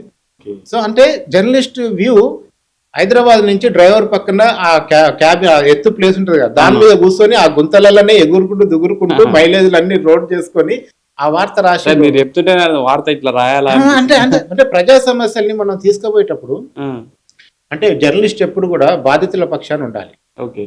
మనం బాధ పెట్టేవాని పక్షాన ఉంటే అది వార్తే కాదు. ఇప్పుడు మీరు ఆటో సమస్యల గురించి వార్త చేద్దామని పోయి రవాణా శాఖ మంత్రి పక్కన కూర్చొని మీ టీ తాగితే ఆటో సమస్యలు మీకు ఏం తెలుస్తాయి చెప్పండి. మీకు చర్చలో పోయారు, ఆటో యూనియన్ తోని రవాణా శాఖ మంత్రి చర్చలు చేస్తారు. మీరు ఆటో డ్రైవర్ దగ్గర కూర్చుంటే వాళ్ళ బాధలు తెలుస్తాయి. మీరు రవాణా శాఖ మంత్రిని కూర్చొని షేర్ చేసుకుంటే డయాస్ ఇంకా మీకేం బాధలు తెలుస్తాయి? తెలియదు కదా. సో అందుకనే వార్త ఎప్పుడు కూడా బాధితుల పక్షాన ఉండాలి. మనం బాధితుల అసలు జర్నలిజం యొక్క బేస్ ఉద్దేశమే ప్రజల కష్టం కలిగేవాడికి నష్టం కలిగి. ఎందుకంటే దానికి డిఫరెంట్ ఫోర్త్ ఎస్టేట్ అని ఒకటి ఇచ్చారు. అవును ఇచ్చారు, మొత్తం రాజ్యాంగంలోనే అదొక మనకు భారతదేశంలో ప్రజాస్వామిక మూల స్తంభాలకు అన్నిటికీ పేర్లు బాగున్నాయి, ఆచరణ ఎలా ఉందనేది సమస్య, అంతే కదా. మీరు న్యాయ వ్యవస్థ తీసుకున్నా, శాసన వ్యవస్థ తీసుకున్నా, పత్రికా వ్యవస్థ తీసుకున్నా, ఏది తీసుకున్నా సరే పేర్లు అద్భుతంగా పెట్టారు, అద్భుతంగా ఉంది. కానీ ఆచరణ ఎంత మేరకు జరుగుతుంది అనేది సమస్య. సో అందుకనే జర్నలిజం ఎప్పుడు కూడా ప్రజల వైపు ఉన్నంత కాలం జర్నలిజం ప్రతి బట్టగలుగుతుంది. ఎప్పుడైతే మీడియా ఓనర్ల వైపు వెళ్ళిపోతుంది, అది కూడా ఆ మార్పులు కూడా నేను చెప్తాను తర్వాత, ఎట్లా జరిగింది, ఎట్లా ఓనర్లు తర్వాత మీడియాని ఎట్లా శాసించారు, ఎవరెవరు ఓనర్లు అయ్యారు, అది కూడా చాలా ఇంపార్టెంట్ తెలుగు మీడియా. ఇప్పుడు మీరు 30 years ఇండస్ట్రీ కదన్నా, 30 years ఇండస్ట్రీలో జర్నలిస్ట్కి అనవసరంగా వచ్చినా అని అనుకున్నారు, లేకపోతే నేను ప్రౌడ్ మూమెంట్ ఉందా మీకు? ఏమనిపిస్తుంది? ఇప్పుడు నేను ఫస్ట్ బేసిక్గా ఫోటోగ్రాఫర్. నేను సూర్యాపేటలో ఫోటోగ్రఫీ చేస్తున్న టైంలో మా బ్రదర్ నాకు విజయవాడ తీసుకెళ్ళి నన్ను ప్రజాశక్తిలో జాయిన్ చేశాడు. సో నేను మ్యాక్సిమం ఫోటో స్టూడియో ఓనర్ అయ్యేవాడినేమో జర్నలిజంలోకి రాకపోతే.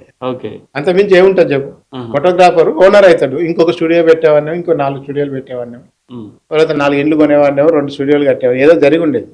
కానీ ఇవాళ నాకున్న పేరుకు ఇవాళ మీరు మన సమకాలంలో ఎవరిని కంబాలపల్లి కృష్ణ అంటే దానికి ఉండే రెస్పెక్ట్ నాకు తెలుసు, కామ్రేడ్ అంటారు. నేను దాన్ని ఎంజాయ్ చేస్తాను. నన్ను ఎట్లా నాకు ఎంత గౌరవం ఉందో నాకు తెలుసు.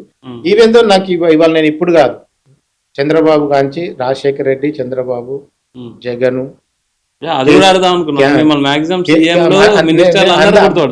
ఇప్పుడు నన్ను టీవీలో ఒకసారి చూపించి కృష్ణ అని అడిగిన వాళ్ళందరూ రాష్ట్ర కేబినెట్ మంత్రులు అయ్యారు చాలా మంది. నీ వెనకాల నిలబడతామని అడిగిన వాళ్ళు కూడా ఎమ్మెల్సీలు అయ్యారు, మంత్రులు అయ్యారు. సో అది మీడియా గొప్పతనం. అంటే ఎలా అనిపిస్తుంది, ఇప్పుడు సీఎంని కలుస్తారు, మినిస్టర్లు అందరు మిమ్మల్ని గుర్తుపడతారు, జనరల్ యాక్సెస్ ఉంటుంది, కోర్టులు ఉన్న వాళ్ళకి కూడా యాక్సెస్ ఉండదు, పెద్ద పెద్ద వాళ్ళకి కూడా యాక్సెస్ ఉండదు. అంటే ఎలా అనిపిస్తుంది మీకు? రియాలిటీ ఏంటంటే మన తిండి మనం తింటేనే రియాలిటీ, మధ్యలో ఇవన్నీ వచ్చిపోతుంటాయి. సో అందుకనే ఖచ్చితంగా మనం ఎదిగిన తీరు, మనం బతికిన తీరు అవన్నీ కూడా మనకు ప్రౌడ్ మూమెంట్స్ ఇస్తాయి. నేను అందుకే పుస్తకం కూడా రాశా అవును. ఆ! The journey of A journalist అని. ఓకే. చాలా మంది రిటైర్ అయినాక పుస్తకాలు రాస్తావుగా, నువ్వేంది ఫీల్డ్ లో ఉన్నప్పుడే రాస్తున్నావు అని అడిగారు. అంటే అవును. నేను ఏం చెప్పానంటే రిటైర్ అయినాక కాంప్రమైజ్ అవుతాడు మనిషి. అవును. ఫలానా వాని గురించి రాయాలంటే ఇప్పుడు అంత నాకు ఎందుకు ఈ వయసులో పంచాయతీ, హ్మ్. నేను రాసిన తర్వాత ఇంకేదో వాడేదో కోపానికి వస్తాడు. నేను ఇవాళ రాసిన పుస్తకంలో చాలా కాంట్రవర్సీ అంశాలు ఉన్నాయి. హ్మ్. వాటి మీద ఎవరు కూడా నా మీద డిబేట్ కూడా రాలేదు, ఎందుకంటే నేను అన్ని నిజాలే రాసిన. ఓకే. నాతో దాన్ని ధైర్యంగా నాతో కొట్లాడే ధైర్యం కూడా ఎవరికి లేదు, ఎందుకంటే నేనేం తప్పు రాయలేదు. ఓకే. నేను రాసిన ప్రతిది ఇది రాయంగా నేను ఒక 60 పేజీలు పక్కన పెట్టిన, ఇంకా అవన్నీ టోటల్ కాంట్రవర్సీ. హుహు. వాటిని ఒక వెబ్ సిరీస్ తీద్దామని చూస్తున్నా. ఓకే. ఎందుకంటే అందులో చాలా విషయాలు కాంట్రవర్సీ ఉంటే వాటికి సాక్షులు లేరు, చచ్చిపోయారు. ఓకే. సో అంత పెద్ద పెద్ద విషయాలు కూడా నా కళ్ళ ముందు జరిగినాయి మీడియాలో. So Okay. అవి ఒక 60 పేజీలు పక్కన ఉన్నాయి. ఓకే. వాటన్నిటిని చేసి ఒక కనీసం 15 ఎపిసోడ్ల వెబ్ సిరీస్ ఈజీగా తయారవుతుంది. అంత కాంట్రవర్సీ పాయింట్స్ ఉన్నాయి. ఓకే. అన్న 30 ఇయర్స్ ఇండస్ట్రీ కదా! టోటల్ ఈ జర్నీలో అంటే వర్క్ చేసే విధానంలో ఇంట్రెస్టింగ్ స్టోరీ గాని, ఇంట్రెస్టింగ్ నాకు మెమరబుల్ స్టోరీ అలాంటిది ఏమన్నా ఒకటి? యా ఖచ్చితంగా చాలా ఉన్నాయి. నా విషయానికి వస్తే చాలా ఉన్నాయి. కానీ మనకు నాకు టర్నింగ్ లైఫ్ టర్నింగ్ అంటారు కదా, హ్మ్. అట్లాంటి ఇన్సిడెంట్ TV9 లోనే జరిగింది. ఓకే. చాలా ఫన్నీ కూడా ఉంటుంది. ఏమైందంటే ఇప్పుడు వస్తున్న బాంబే సేమ్ ఇదే టైంలో బాంబేలో అప్పుడు కూడా వరదలు వర్షాలు వచ్చినాయి. ఓకే. సో ఆ వరదలు కవర్ చేయడానికి హైదరాబాద్ నుంచి టీంని పంపాలి. TV9 పెట్టిన కొత్తలో హ్మ్. కవర్ చేయడానికి పంపేటప్పుడు నాకు నేను ఎక్కడో బయట ఇంద్రపార్క్ దగ్గర ఎక్కడో ధర్నాలో ఉన్నాను. నాకు రాజశేఖర్ గారు ఫోన్ చేసి, కృష్ణ అర్జెంటుగా రా, బాంబే పోవాలి, వరదలు కవర్ చేయాలన్నారు. హ్మ్. నేను చక్కగా ఇంటికి పోయినా, బట్టలు సర్దుకొని ఆఫీస్కి వచ్చేసిన. వచ్చేసరికి నాకు చేతిలో టికెట్ పెట్టారు. హ్మ్. Bombay ticket, bus ticket book చేసి పెట్టారు. హ్మ్. నేను బస్ ఎక్కిన తర్వాత చూస్తే హ్మ్. కెమెరామెన్ మురళి ఉండే. ఓకే. చూస్తే అక్కడ టికెట్ మీద మురళీ కృష్ణలో మురళి కొట్టేసి నా పేరు ఉంది, కృష్ణ అని. ఓకే. యాక్చువల్ ఫస్ట్ మురళీకృష్ణన్ పంపాలనుకొని అదే. మురళి ఫోన్ అన్నాడో ఏమన్నాడో మనకు తెలియదు, నన్ను పంపించారు. హ్మ్. నేను వెళ్ళి అవును నువ్వు వచ్చిన మురళి రావాలి కదా అన్నాడు కెమెరామెన్. నాకేం తెలియదు భయ, నన్ను బొమ్మన్నాడు రాజశేఖర్ సార్ వచ్చేసిన అని నేను చెప్పిన. ఓకే. ఇక మేము పూణేకి పోయినాం. పూణే నుంచి బాంబే పోవడానికి ఒక రోజు పట్టింది మొత్తం. ఎట్లా అంటే ఫ్లైఓవర్ మీద, ఇది ఫ్లైఓవర్ అంటే హ్మ్. ఫ్లైఓవర్ మీద బస్సు ఉంటే బస్సు కిటికీల దాకా నీళ్లు ఉన్నాయి. ఓకే. అంతటి వరదలు అప్పుడు 2002లో 2002 వరదల కవరేజ్కి వెళ్ళినా నేను. ఓకే. వెళ్తే హ్మ్. ఆ, అక్కడ 5 రోజులుండి మేము కవరేజ్ చేసినప్పుడు హ్మ్. ఇట్లాంటి ఒక అతను ఫస్ట్ ఫ్లోర్లో, సెకండ్ ఫ్లోర్లో ఉంటాడు. హ్మ్. రోజు పొద్దున్నే బాల్కనీకి వచ్చి సంధ్యావందనం దండం పెట్టుకుంటాడు. ఆ రోజు కూడా అట్నే లేచి వచ్చి సంధ్యావందనం పెడుతుంది. ఎదురుగా సముద్రం కనపడ్డది. ఓహ్! ఆ! సముద్రం అంటే ఏం లేదు, వర్షానికి వచ్చిన నీళ్లు. వర్షానికి ఫస్ట్ ఫ్లోర్ మింగి ఆయన అపార్ట్మెంట్ ని, సెకండ్ ఫ్లోర్ ఆయన బాల్కనీకి వస్తే ఆ! ఆయన అట్లనే హార్ట్ అటాక్ తో దీనిలో పడిపోయాడు. ఓకే. ఇంటి ముందర సముద్రం అంటే ఆ! షాకే ఉంటుంది. షాక్ కదా. మార్నింగ్ లేవగానే డోర్ తీయగానే ఎదురుగా సముద్రం లాగా కనపడితే షాక్ వచ్చి ఆయన హార్ట్ అటాక్ తో దాంట్లో పడిపోయింది, నీళ్ళల్లో హ్మ్. చచ్చిపోయాడు. ఓకే. నేను అట్లా రోడ్డు మీద పోతుంటే రోడ్డు మీద ఇట్లా నీళ్ళు చేస్తున్నారు. ఆ! రోడ్డు మీద నీళ్ళు చేయడానికి రోడ్డు మీద బావులు ఉండవు కదా, అవును. ఎందుకు చేస్తున్నారు ఇక్కడ అని నేను డ్రైవర్ని కార్ ఆపమని చెప్పి పోయి చూస్తే అది మ్యాన్ హోల్, డ్రైనేజ్ తోడుతున్నారు. ఆహా! డ్రైనేజ్ ఎందుకు తోడుతున్నావు అమ్మా అని అడిగితే ఇవే మేము తాగాలి సార్ అంటున్నాను. ఓకే. ఈ నీళ్ళు తాగడం ఏంటంటే వేరే వాటర్ లేదు, 5 రోజుల నుంచి వాటర్ లేదు. హుహు. బాంబే నగర పరిషత్ వాటర్ ఇస్తలేదు, లేవు. నేను వెంటనే కెమెరా ఆన్ చేసేసి ఆ వెనకాల నీళ్లు తోడేది వెళ్ళి ఆమె ఇంట్లో పోయి ఆ నీళ్ళని దాంట్లో వేడి చేసి వడబోసి తాగిన దాకా విజువల్ తీసి స్టోరీ పంపితే 9 PM first story Ravi Prakash sir. Okay. ఈ స్టోరీ చేసి నేను వెనుకకు వస్తుంటే హ్మ్. మహారాష్ట్ర సీఎం ఇల్లు కనపడ్డది. ఓకే. అట్లనే కార్డు పంపితే పిలిచిండు. ఇతను మన విలాసరావు దేశ్ముఖ్ సీఎం అప్పుడు. ఓకే. నాకు వచ్చిన హిందీ ఇంగ్లీష్లో ఇంటర్వ్యూ చేసేసిన. హ్మ్. తెలుగులో ఎట్లా ఆయనకు తెలుగు రాదు కదా. ఓకే. ఈ ఇంటర్వ్యూ రవి సార్ చూసి, అరే కృష్ణకి హిందీ ఇంగ్లీష్ వచ్చా అని అడిగినట్ట కరీం గారిని. ఓకే. ఎందుకు రాదు, తెలంగాణోడు కదా, ఎంతో కొంత వస్తుంది అన్నట్టు. మరి ఎందుకు ఆలోచిస్తున్నావు, ఢిల్లీకి పంపి హైదరాబాద్ అనవసరం అని చెప్పిన. అట్లా నన్ను ఢిల్లీకి పంపడం వల్ల ఢిల్లీ కృష్ణ అనేది నాకు పెద్ద బ్రాండ్ అయింది. ఢిల్లీ కృష్ణ అనేది మీకు బ్రాండ్. నేను ఇంకా ఢిల్లీకి పోయిన తర్వాత అక్కడ ఉన్న మీడియా కవరేజ్ మొత్తం స్వరూపమే మారిపోయింది అక్కడ. అంటే ఢిల్లీలో, అంటే ఇది కూడా అడగాలనుకున్నా, ఢిల్లీలో మీడియా ఎలా ఉంటుంది, ఇక్కడ మనకు అంటే వ్యత్యాసం ఏం కనిపిస్తుంది? అంటే ఢిల్లీలో తెలంగాణ రాకముందు వరకే మీడియా హవా నడిచింది. ఓకే. తెలంగాణ వచ్చిన తర్వాత ఇక తెలుగు మీడియాకి పెద్ద ఢిల్లీగా పెద్ద ఇంపార్టెన్స్ అయితే నాకైతే కనపట్లేదు. ఇప్పుడున్న రిపోర్టర్ కూడా అదే ఫీల్ అవుతారు అక్కడ. ఓకే. అయిపోయింది ఆ గోల్డెన్ పీరియడ్ అనేది అయిపోయింది ఢిల్లీలో. సో ఢిల్లీలో 30 ఏళ్ళ నుంచి 20 ఏళ్ళ నుంచి ఉంటున్న తెలుగు జర్నలిస్టులు ఉన్నారు. వాళ్ళు రకరకాల వేరే ఇంగ్లీష్ పత్రికల్లో పనిచేస్తున్నారు, హిందీలో చేస్తున్నారు, తెలుగు పని చేసి 20 ఏళ్ళ నుంచి అక్కడ ఉంటున్న వాళ్ళు కూడా ఉన్నారు. వాళ్ళు అక్కడ సెటిల్ అయ్యారు, అక్కడ వాతావరణం కలబడ్డారు. కానీ మనలాగా ఎలక్ట్రానిక్ మీడియా పుట్టినాక వచ్చిపోయే జర్నలిస్టులు అందరూ కూడా ఇదివరకు అన్న మీరున్నప్పుడే బాగుంది, ఇప్పుడు ఏం లేదన్న ఊరికేదో వార్త ఇస్తున్నాం అంటే ఇస్తున్నాం, లేదు అంతా గ్రూప్ గా కూర్చొని ఒకే దగ్గర ఒకటేసారి అన్ని ఛానల్ స్క్రోలింగ్ వస్తుంది, ఎక్స్క్లూజివ్నెస్ అనేది పోయింది, అంత ఉరుకులు పరుగులు జర్నలిజం అనేది ఇప్పుడు లేదనేది వాళ్ళు ఎక్కువ మంది చెప్తున్నారు. ఇప్పుడు మీరు అన్నట్టు మీ 30 ఇయర్స్ ఇండస్ట్రీలో చాలా మంది కష్టాలు నష్టాలు అందరూ అవి చూపించారు. కానీ ఇక్కడ మన జర్నలిస్టులకు కష్టాలు వస్తే ఎందుకు చూపించారన్న ఛానల్స్? అంటే మీకు జర్నలిస్టుల కష్టాలు ఒకటే కాదు, జర్నలిస్ట్ అనే దానికి నిర్వచనాలు కూడా మారిపోయినాయి కదా ఇప్పుడు. ఓకే.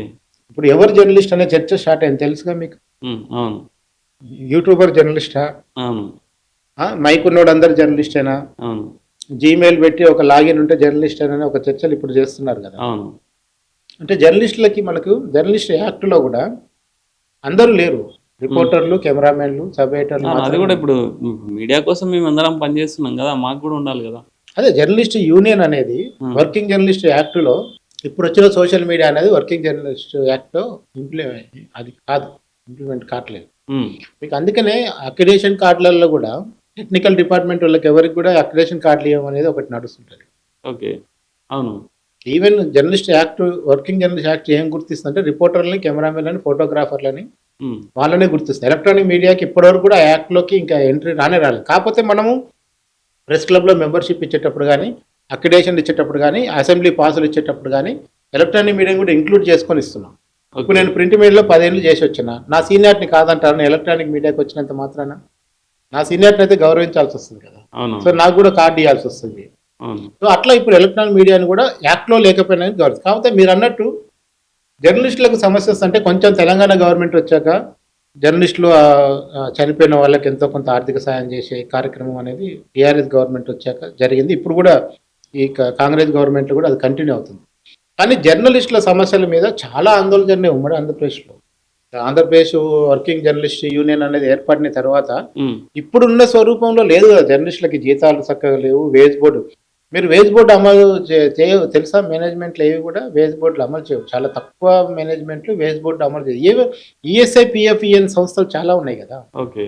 మీకు ఒక ఆంధ్రభూమి, దక్కన్ క్రానికల్లో ఆఫీస్ బాయ్ జీతం 86,000 ఉండేది.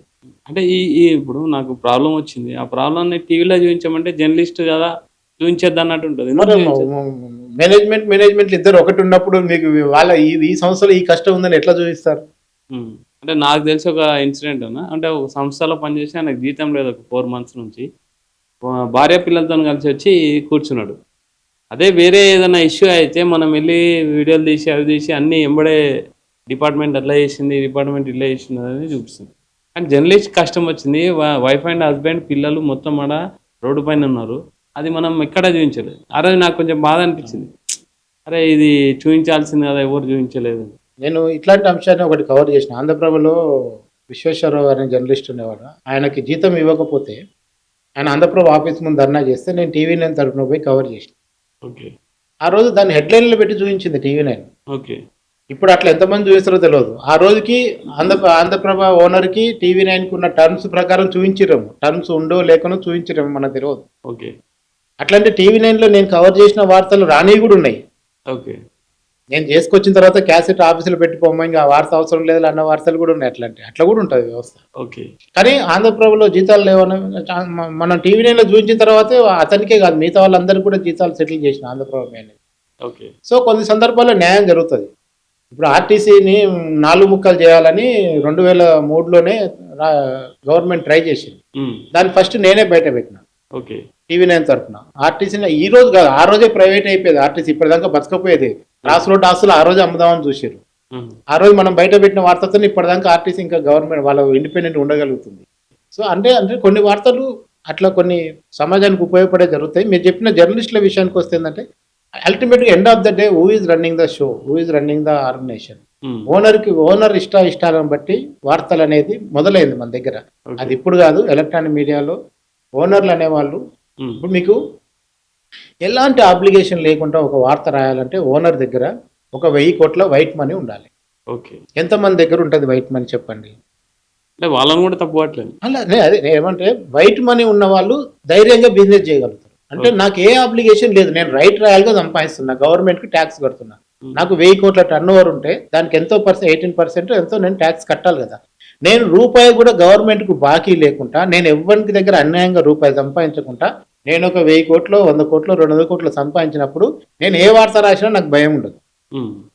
కానీ నువ్వు నీకు వచ్చే అడ్వర్టైజ్మెంట్లే వాడిని విని బెదిరించి వచ్చాను, లేదంటే నువ్వు ఒక ప్రాజెక్ట్లో నువ్వు వాటా పొంది ఇక్కడ నువ్వు ఛానల్ నడుపుతుంటాను, లేదంటే ఇంకొక దగ్గర నువ్వేదో ఇంకొక రియల్ ఎస్టేట్లో ఏలు పెట్టి నువ్వు డబ్బులు సంపాదిస్తాను, నీకు నీ వార్తలకు ఇంకా శాంటిటీ ఏముంటుంది? అట్లాగే నువ్వు అన్ని వార్తలు వేయలేవు. అప్పుడు మనకు టీవీ నైన్లు ఉన్నప్పుడు కూడా ఎంఎన్ఆర్ కాలేజ్ మీద గొడవ అయింది, రిపోర్టర్ కెమెరామెన్ బాత్రూమ్లు వేసి కొట్టిరు. వాళ్ళు ఎక్కడికి పోయారో కూడా తెలియదు, 5-6 గంటలు కిడ్నాప్ లాగా అయింది. ఆ తర్వాత ఐన్యూస్ మీద అదే గొడవ అయింది కదా, ఐన్యూస్లో ఎంఎన్ఆర్కి గొడవ అయింది కదా.